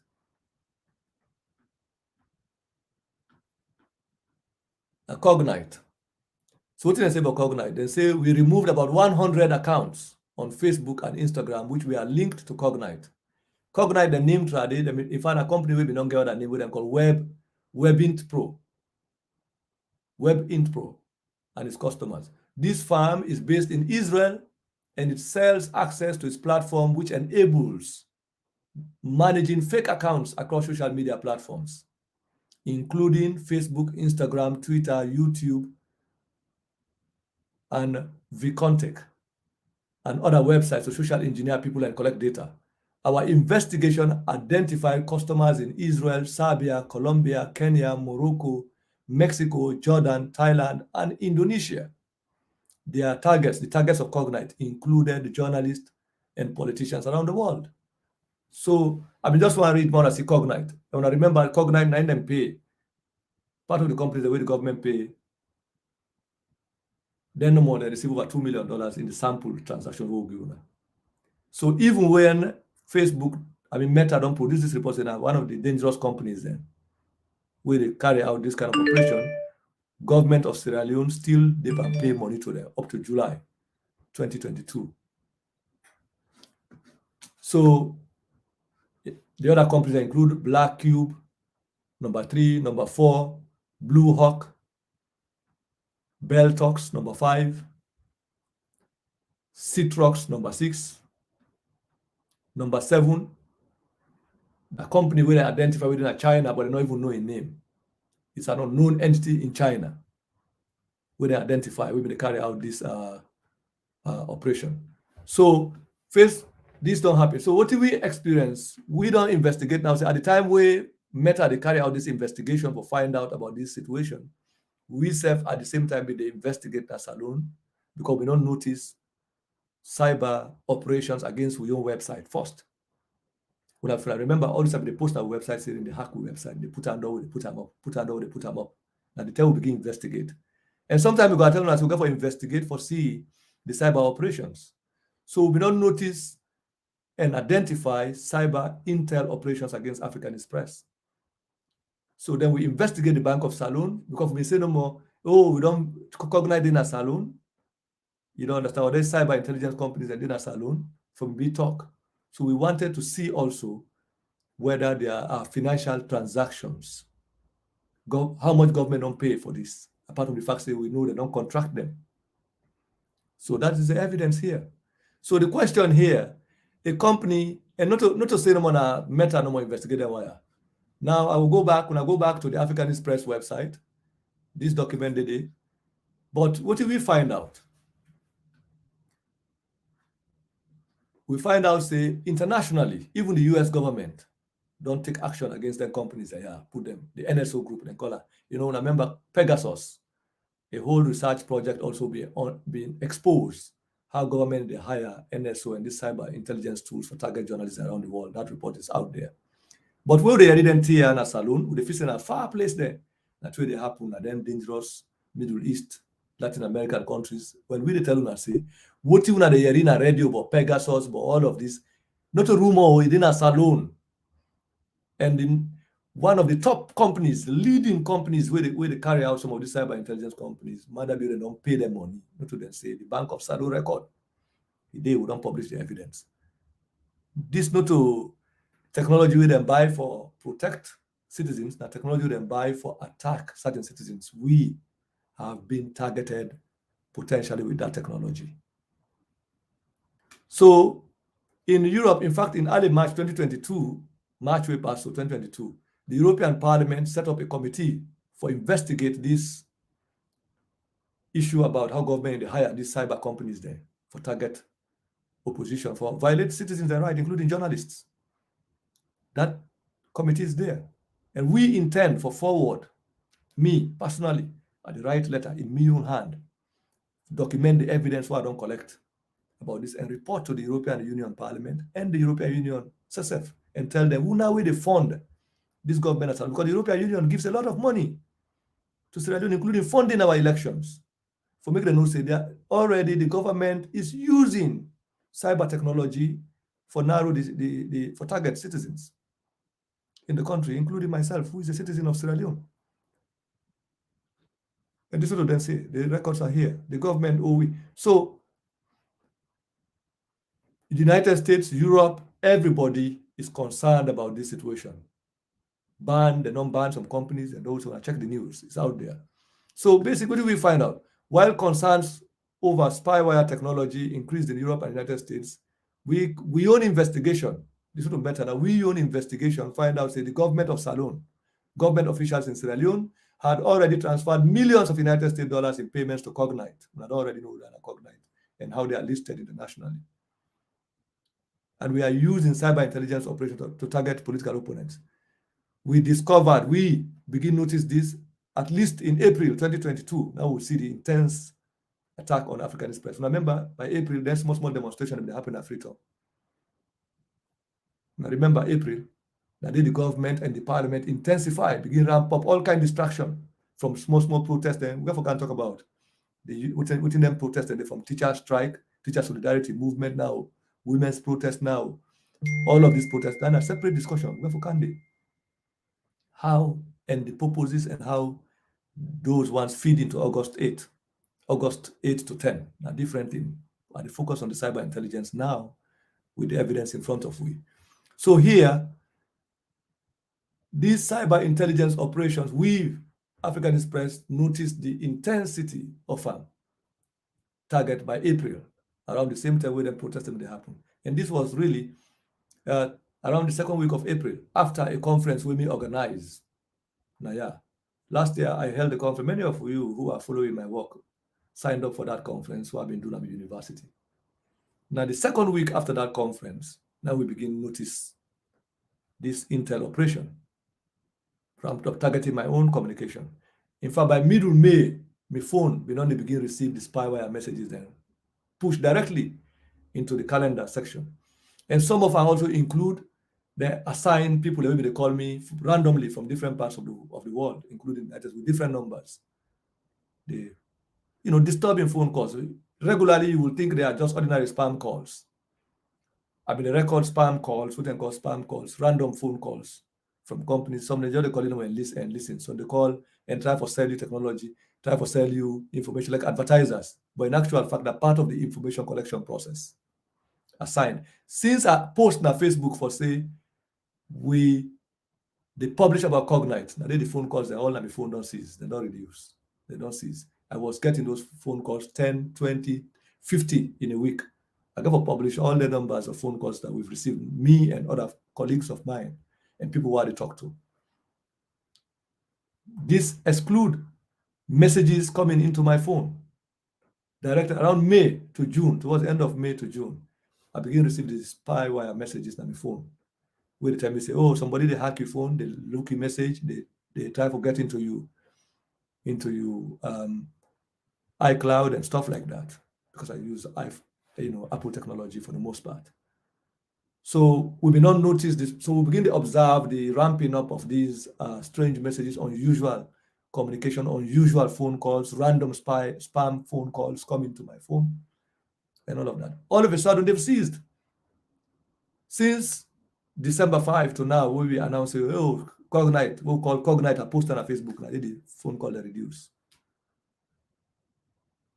I got for drill into that in the second publication. Mr. go write a personal testimonial statement documenting my experience with this situation. So in the article here, we reported African Express say we discovered cyber surveillance operations had been initiated at least in April 2022 against African Express, and this continued into late September 2022. September 11, now they then do the climax. They hack into a Facebook account. I mean, they try to hack into my Facebook account and other social media platforms we control. In fact, then commandeer the Twitter account, because when we set up the Twitter account way back in 2014, we've not been doing any double factor authentication. We just left, and so we had not used our Twitter account for the most part after 2014. Now, recently, when Parliament came, and they will begin activating because we needed to use it in a particular way. But we have mostly used Facebook because we find out that most of our audience in Africa are more into Facebook, increasingly, especially in places like Sierra Leone. More people are then at Facebook than they at Twitter. And now increasingly they get Twitter. So now for the outside, we will just repost with articles, never use our social media Twitter accounts for direct engagement until around June. Now we begin, when we focus on Parliament, and when we begin. So at the time of this attempt for hack, and they even commandeer, they hack into the Twitter account and change even the username from African Express to African P. All of that is documented. So with the help of Twitter, in 24 hours, we will get access to a Twitter account again. And several attempts for signing into my own email.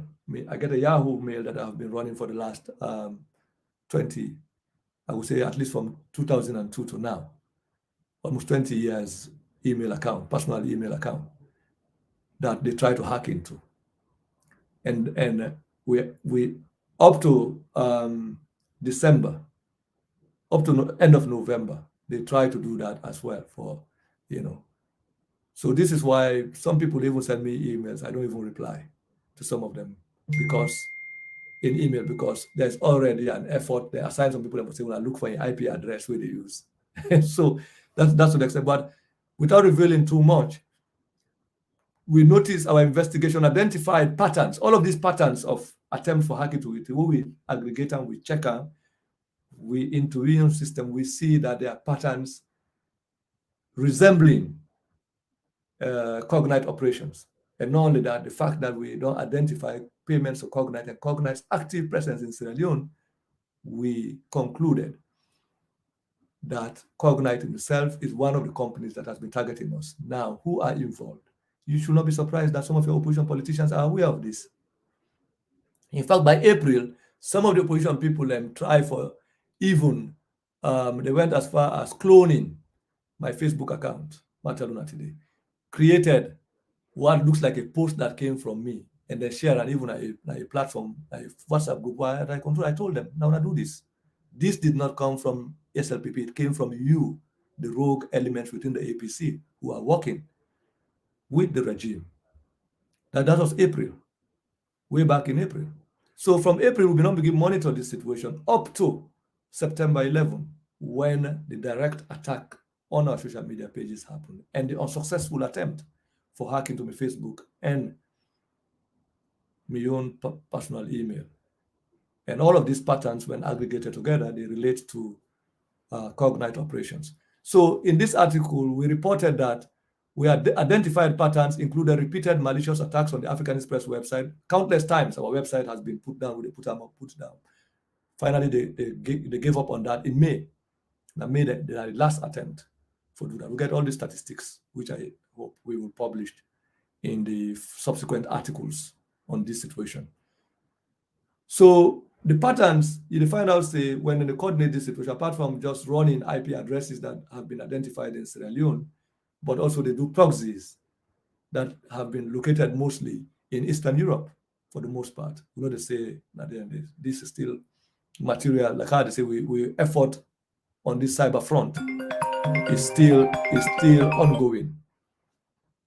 So the attacks were escalated in June, early June 2022. The early June, at the time of the spyware messages and begin counting to some of we phone them, including my own, severally. But when they watch and they see the various messages where they invite a click now for click so, but they come right into the calendar.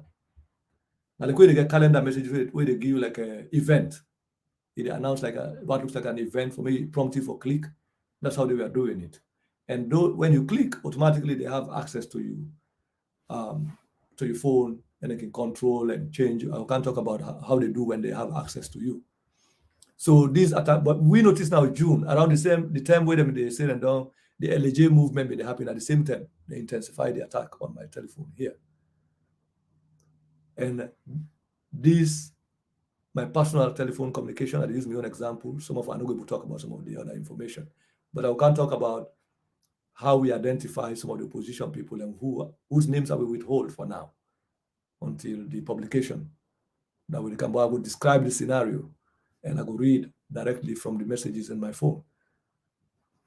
So the malicious messages, this malicious message when they send to we spyware messages continued. We left to make it, they might see what did happen. Because we needed to observe the pattern and then match the pattern with other things that we don't know, with other people. We are also, we would experience, we say the consult other people, we experience in this domain, the compare notes. This kind of operation and this kind of software, who do you think has this? Will they generate this kind of spyware, this kind of virus? This is how we identify companies and the patterns. So as far as we are concerned, the dozens of malware and spyware messages that were sent randomly to my telephone and other colleagues shows patterns that are similar to how Cognite operates. And the fact that we already get this financial evidence with Cognite clearly show where it was coming from. So the malicious messages continued into September now. September 11, when they make the attempt of votes, and I was okay, we don't get sufficient proof now because we don't get actual IP address of attempt and all of this. I've been posting. If I didn't at the website, again, when I look, even geolocation mapping, where a friend of ours, a dedicated follower, do, apart from the other work we don't do now. So after this happened, we decided for add now security layers to the communication. So I stopped receiving the spyware messages when we blocked them around September 13, 2022. Not too long ago, September, October, November, 3 months ago. But still the spam messages there, phone calls then continue. Now my phone, random people, Indian sounding, Chinese sounding names, voices, and machine automated calls, all of this. You go feel this a natural thing, and then people where they advertise thing. But since we announced Cognite, coincidentally, everything just disappeared because now the company realize we don't identify them, we don't see them. And we're going to reveal some of this information. So some of it is being rolled back. If then they are posted, they're not beginning to roll back, and try for pretend say no, then try for make pretend say no, not regular. 1 or 2 calls can carry in a day. I say, okay. They're doing that. So why are they saying this? This is a dream. This is not far away. It's in Sierra Leone, in Freetown. Technology by Madabio and the rogue opposition allies. They know this. When they listen to me now, they know it's not true. I have gotten the complete side of it.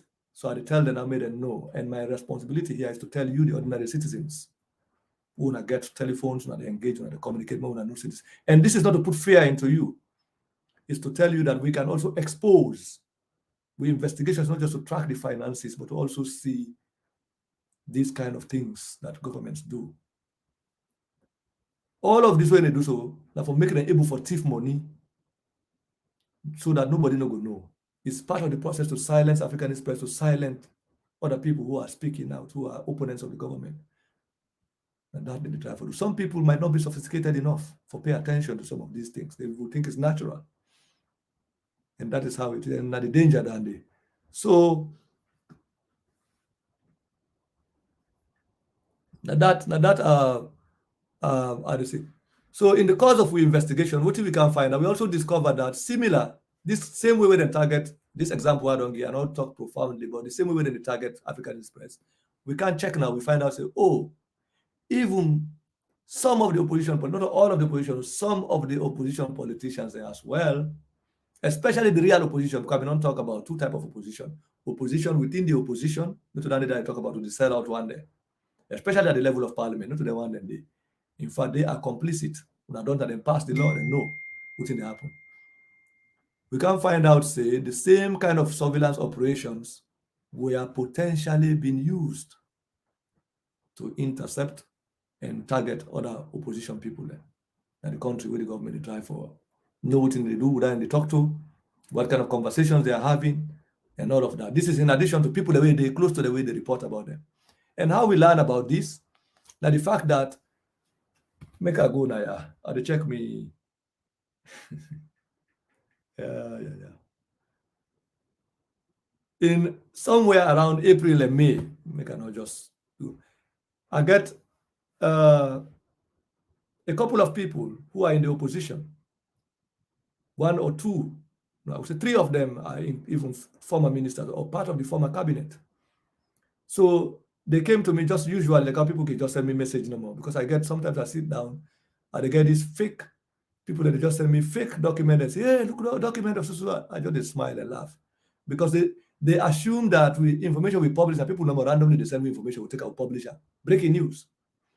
So these people decide for contact me, say, they get concerned, they say one of them company report to them, say his phone, a man in fact, he say in phone they don't hacker. I say, well, really? I say how I know say they don't hacker? And I think say the government sophisticated to that level.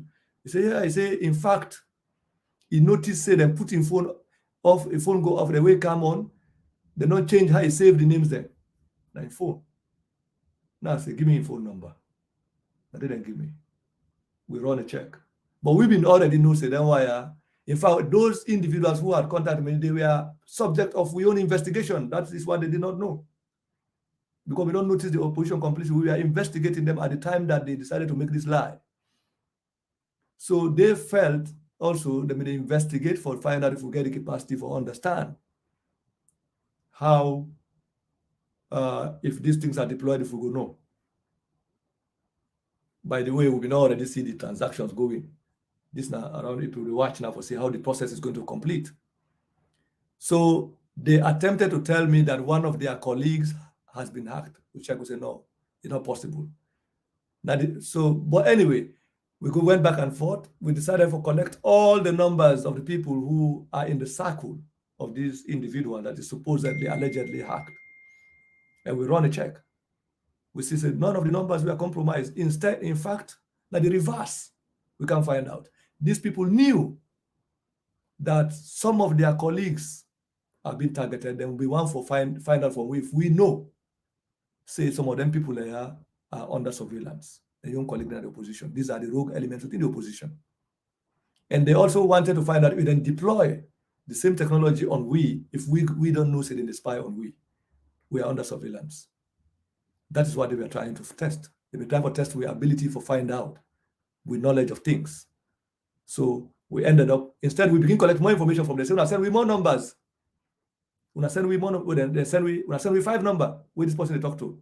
We talk to frequently, they send. When I send we 5 number of this other person, they send. So we kept on, then actually, when the result, I would say, no, they might investigate. But so far, we don't see any compromise. That's so we left it, they don't ask you again, we don't ask you. And then at the second time, where this group of people that within the opposition don't target we work. Sometime in around leading up to December, this is an example I don't talk about. These very people send one journalist where they near them for give me fake information as well. A document where they say in a document where involve corruption, we then go make an line document and send it to we. We check the document, the metadata of the document, we do a forensic check of the document, we see it's a fake. So they wanted us to publish a fake story with a fake document, thinking that that's how they operate. So they will say, see, Africans don't lie. So part of the effort of these rogue elements within the opposition was to discredit the African Express. Because they find out these are people that they worked at the previous government.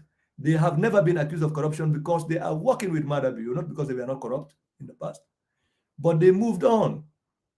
They moved on and begin now for accusing young company in the previous government of corruption, simply because they think that is the only way those people will be eliminated and disqualified from competing in the next elections. So then we'll get competitive advantage at the young party for take over them, the opposition party, and position themselves for 2028. So Madabio should work with them to take over their party. They will also help Madabio to rig the election so he can continue for a second term. That will make them ready for the next time to replace Madabio. That is the classical nature of state capture that has been. We don't talk about this severally. Then and now platform, me and Prince Kroma and other people, state capture, a popular phrase down as Salon. So what will they talk about? So this surveillance, cyber surveillance, and the operational mechanics of state capture. When state capture takes hold in a country, it becomes the operations of the political class. The political class, they resort to clandestine operations, criminal operations, secret operations. This is what we call the secret operations of the state for target opponents of the regime. That's what I'm talking about. And when governments, they hire technology, they pay for technology for surveillance people, they can also hire people, assassins, for assassinate people. If they're not able to get you through technology, or poisoning you, they will also hire assassins against their opponents. Now, so through criminal regimes, and they behave all over the world. Kidnapping, poisoning, framing, setting up, and criminalizing opponents. A common habit. We get Rwanda, Burundi, Uganda, Colombia, all these repressive regimes. We now have Sierra Leone as part of that example. The government of Sierra Leone has no explanation why they will pay cognite millions of dollars for cybersecurity intelligence technology other than technology to harass, surveillance, and intimidate, and violate the private life of ordinary citizens who they believe are not in agreement with their own operation. So here we talk, say, we discovered in particular that security agencies likely initiated cyber surveillance activities targeting a few opposition politicians between April 2022 and August 2022, August leading up to the August 10 demonstration. They did that. Our investigation found that a few former ministers in Nkrumah's government and leading members of parliament were also aware, they know, that cyber surveillance operations that targeted certain opposition politicians and journalists were being used by security agencies in Sierra Leone, but they never spoke about it. They never talk in the public. Not because they're afraid or they're not victims, no, because they know the victims, they know how it's happening. So this, we don't talk about so much about the danger of the cybersecurity law. We don't talk about how the cybersecurity law, they violate free speech. We don't talk about Mada being a dictator. What we have not talked about is stuff like this. How money, public money, is being used by the government of Sierra Leone with the knowledge of parliamentarians and their consent and approval, because they passed the law to buy technology, to use technology, to import technology, which is not being used for the protection of the lives and property of citizens, but for the violation of the rights, especially the right to privacy of ordinary citizens in the country. And again, when I go to the African Express website, you will see the transactions. You will see details of the transactions. $218,000, $218,841.82 transferred on July 7, 2021 to Cognite Technology Israel Limited. The purpose of the transfer was to pay for the purchase of cyber intelligence solutions for national security operation. 7th of July again, the same time, $155,000 to the same Cognite Technologies Israel Limited. Payment in respect of purchase for the same cyber security solutions for national security operation. The third one, $84,316.16. Fourth one, $218,841.82. $155,000, $310,000 on October 1, 2021. On 10 May 2020, imagine the report from Meta, Facebook. We then talk about Cognite, we don't happen December. In May, 10 May 2022, $310,000. 18 July 2022, July way past so $630,000 in total. Here, sample transactions alone to Cognite, $2,081,000, $999, $2,081,999.80 to Cognite. This not a technology for add to the engineering department at Frontline College. It's not technology for develop computers and IPAM. It's not technology to develop the labs at the College of Medicine and Allied Health Sciences.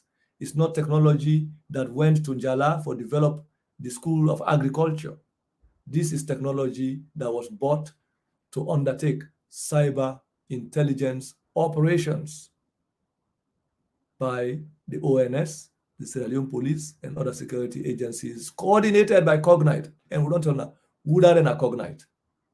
Who is Cognite? And go back and read to the Udana Cognite. Cognite, we then give that millions of dollars. What in other people then say about Cognite? Now wait to Cognite, listed as number 2 cyber mercenary company by Meta. Meta talks is a company where they carry out surveillance chain operation, reconnaissance, and engagement. They remove Cognite, the action with Meta take against where they investigate, and they find out, say, Cognite been get 100 accounts, secret accounts there, when they run at Facebook and Instagram that were linked to Cognite and its customers. Then find out, say, the company based in Israel. Then they sell technology where they allow, where they enable the creation of fake accounts on social media, where the account then they can be on Facebook, Instagram, Twitter, YouTube, and other platforms. And those are accounts where the company they use for target, for social engineer, for create, like when they send me message, oh, they want to hack into it, click this tier for clean, for stopper, as a clicker, so they don't get access to you data. Basically, then decide for target me because then think say after they don't sack Lara, they don't sack all the people and still they publish. What do they do to this African Express? How do they get the information? They say the system they in hand, so it's possible say they don't hack. So now make Cognite try for attack we for know how they get information. So then believe say we know which man there for find information. So then go hire the Ariobo. Now we don't catch the Ariobo, we don't expose her. They will have used that $5 million to provide water, provide electricity, provide better services, for even put subsidy on petrol. But that never don't do. Or build schools. Or buy computer and give students in a commerce or in Jala or IPAM or Frontline College. Did they do that? No. So as far as Meta concerned, they say we then investigate and identify targets of this company now Israel, Serbia, Israel, Serbia, Colombia, Kenya, Morocco, Mexico, Jordan, Thailand, and Indonesia. All them countries and a country will get some dangerous politics. They don't use then customers there of cognite. And they don't use that cognite technology for target journalists and politicians there around the world. 100 countries have been affected. Now this company, Naimadabiu, and the own government officials there, security people don't use against Africanist press. They don't pay money. Also, they use the same technology against other people in the country, including key opposition people that we know. So this again, as I say, not to them say, oh, or rumor, or suspect. It's here. The same way when I be the suspect say Fatima Biobin they receive money from government, they tell you say no, like money they spend, we work under snow and sweat. Until we publish information, say look the evidence now, you see. We're unable to deny. The same way again when I be the suspect say then people then they hack, then they listen. Now we don't show and say not only suspect to say they hack, they don't pay money for that. Look the money. And one of the companies where they pay a company where they know all over the world. So when Cognite they attack somebody, in fact, what it Meta say, the report then say Cognite, then finally say they don't abuse Meta's Facebook and Instagram platforms because they target people for collect intelligence, manipulate and compromise their devices and accounts across the internet. So the tactics where they use, then they create fake accounts there. So if you look in Facebook or Twitter, they find out they get all kind. Like now we would see accounts formed in December 2022 with different Kalukalu name no more. So themselves they say it's a fake account. Fake accounts to search and view people's social media page for when they look at profile and see who that they talk to, who that you list. And your list of friends. Engaging with people using fictitious identities, fake identity. Yeah. Then they trick people and for make them give information. You can see them say, hey, they don't block me. They say, I send you code, give me for me they hack. They can do that day. We say they try to hack into your account. Prompt you for make you send code to them. Now, some of them don't get that day. Somebody they try for log into your account. Later on, you talk say that your account they block. So they give you for make you send her. We be saying that your account they try for log into. As you send the number, the code so number, bam, they don't kick you out of your account. So then do that. Engaging people using fake identities, then tricking people from giving away their account information by getting them to click on malicious links. In addition to collecting intelligence through dubbing, Cognite they can also break into computers. They get the technology and the ability for go into a computer and try for access, and cell phones, because they send something to you when you download that, they don't get access to your whole machine, your whole equipment. They can control them remotely now. Anything they do, they know. They can even program your computer for do something on your own. Sometimes they even engineer this without access to you. Then they even create backdoors, sophisticated technology. These are leading experts. And so you see, the government know that they hire. They know the dangerous companies when they hire. Then they are not fools. So they get all the sense for do bad, including how for thief, but they don't get the sense for develop the country. They don't get the willingness for doing. So when I say Mother Beyond a fool man, and they say, oh, these politicians, they are just rogues, gangsters, but they know. They know what it takes to protect themselves, to go after people and make them find out this company.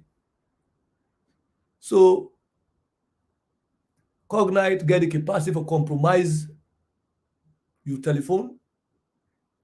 Even if you conscious of security, if you not take 10 and get away, forget around you. So that make a guy more to get in conversation there. Yeah, so I will learn from your own experience and how we able for counter this. When I go to the African Express website, when I go read the article, we will continue for write. We expect for write 2, 3, 4 more articles detailing some of these things. That's the first report. This report's an intro to what we found out. I want to tell people and thank you. We don't go 2 hours, 30 minutes, 35 minutes now.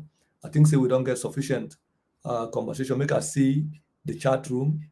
And if I would take a couple of questions, I think I don't already lay out some of the premise of this conversation. And I hope say I'm able to get some information through. Now, I'm not going to read everybody message. I will just look some of the messages them and see if there are questions.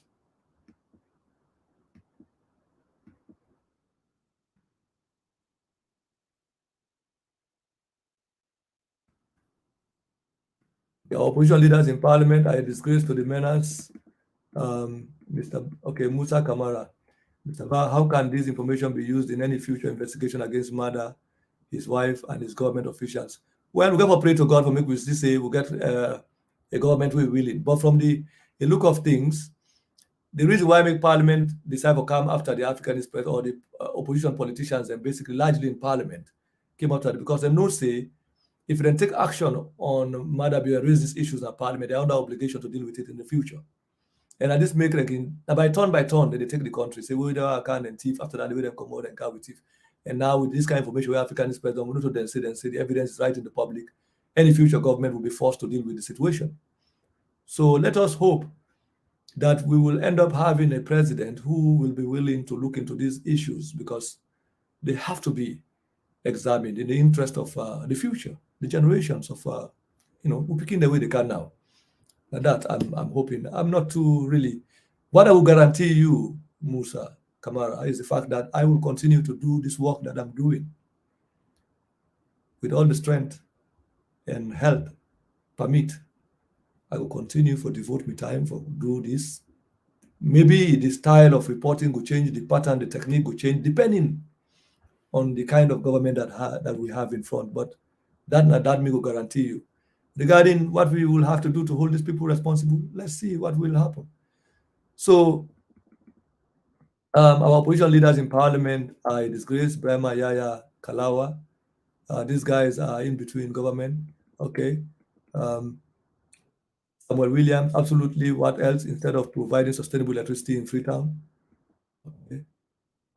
If Sierra Leoneans speak the truth, know the level by that leadership between APC and SLPP, they will stop supporting them. Okay. Then from speak the truth. We had a total of 94,000 where we expected more, but to God be the glory, to glory, okay. We are great. What a great analogy, Mr. Abdul Bah.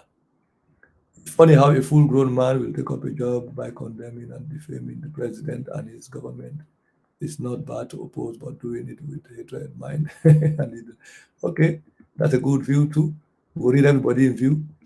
Let me just emphasize that whatever we have published about, I don't talk and repeat, what we say they don't pay money to cognite is here. It's in the records. What we do not have is an alternative or anything for say not to say be. You don't understand? So spending taxpayers' money, the very same citizens who gave you the mandate to rule them, and after you butcher them like chickens in a slaughterhouse. Okay, as I say, most of these people expressing their views. Um,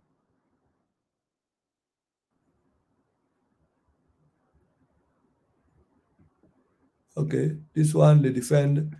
Okay, if you believe the government get right for spend such amount of millions in buying technology for surveillance, uh, a few identified people who they believe are opponents of the government, you have the right to that opinion. We are saying what we've identified and how we've been affected by that. And that's what I want to say, and with evidence too. You can also come with evidence. Government has a responsibility to come out and tell us. But until now, nobody ever knew that Cognite has been hired and paid this amount of money. You been know that before? No. We had to investigate and see it, and we were targeted by um, this kind of funding operation.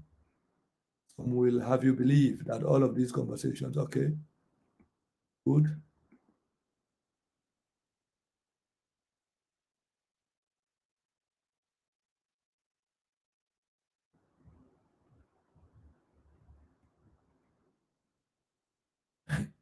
Christian Cooper, you are talking like this about a platform. Yeah, indeed, we've been around for 20 years, and we continue. You must enjoy.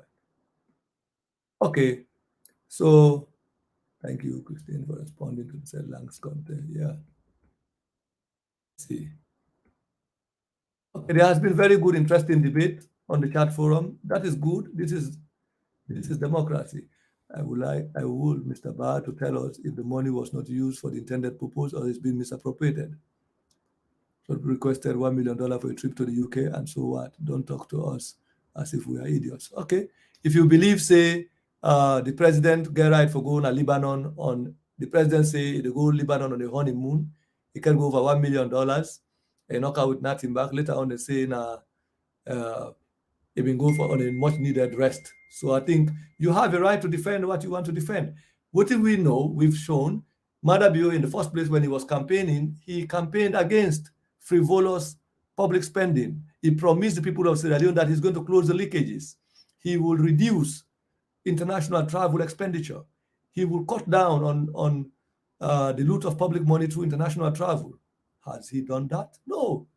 In promise to the people, and what he has done is the complete opposite. So if you be no say he get for travel more than any president, he get for loot more money in per diems in the name of travel, 1 million, 2 million, 3 million, and transfer money all over the place, including money to embassies and consulates that get stolen. If you be no say, why he been put on a manifesto say we're against that? So the question is, go back and read the president's manifesto, look at what he has done, and look at the two. And you ask a question, what did he promise? Has he lived up to? I will tell you the evidence is completely the opposite. So don't blame me for highlighting here. Blame the one that if you be say I be not talk say President Madabi can go $1 million na Lebanon, then shows in a lie. Aha, then a different conversation. But what I tell you say that okay, now they pay $5 billion on some of these operations. Are you happy that they are using this money just to buy technology to spy on citizens, as opposed to using that money to fund the public education in Sierra Leone and for develop scientific research in Sierra Leone? No. If you're glad for that, okay, then are your own choice. But what we have said here is basically information that is supported by documentary evidence.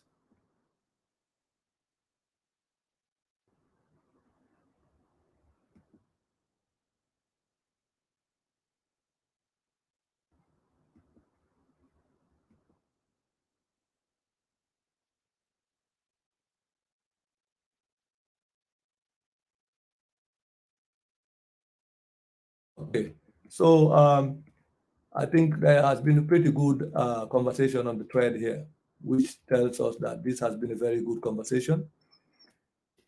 As I say, I will not be able to read everything. African spirits in my opinion just that in the morning.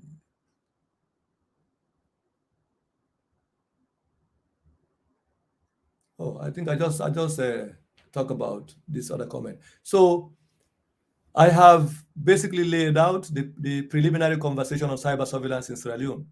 Key point would have to take away now the fact that it is no longer a rumor that the government has hired and is using cyber surveillance technology for target journalists and other opposition politicians in the country and outside of the country. There is evidence showing that monies have been paid out of the Bank of Sierra Leone to these companies. And until now, nobody has provided any evidence to the public for make we know say this kind of procurement has actually happened. And we raise the questions. At what point did government advertise, and where did they advertise that they were going to spend such amount of money, public money, in the procurement of cyber technology for undertake cyber surveillance operations in Sierra Leone? What kind of cyber surveillance operations are they carrying out? Most importantly, did the procurement comply with the financial laws and regulations of the country? In addition to that, how did the government identify Cognite as the company that they will procure such technology from? And why did they identify Cognite? Were they aware or not aware that Cognite is already a blacklisted company that is identified as a cyber mercenary company whose services and tools have been used to target journalists and human rights campaigners around the world? If so, if they know that this company's services and tools are used to muzzle free speech and violate the rights of citizens, why did they pay such amount of money to this company? Who made the decision to hire that? And how were the decisions made? What is the role of Parliament in this process? Was Parliament unaware? And now that Parliament has been made aware of the situations, what are they going to do? Are they going to remain silent or keep quiet about it? So these are the things then. Questions around procurement, irregularities or secret operations. Is the government authorized to spend public money in secrecy? Is the government allowed to do that? Is that how they spend public money? And up and above that, is it justifiable to spend such amount of money in the procurement of surveillance technology as opposed to investing that money in meaningful social service delivery, either in healthcare, public roads, public construction, public education, you name it, or even subsidies on petroleum products and rice? These are the questions, and these are one for left with. So until we meet again next week with the follow-up to this conversation, and hopefully maybe by then we will publish this second article where we will detail some of these issues I have highlighted. But I want me to go and think around the discussion that we've been having the last 2, almost getting to 3 hours now on these issues. So I want to thank you all.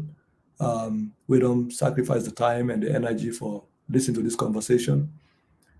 And we will say more on this and provide more specific details in addition to other transactions, again, we don't track relating to this effort for more free speech. At what cost to the National Treasury and the taxpayers has the war against free speech come about?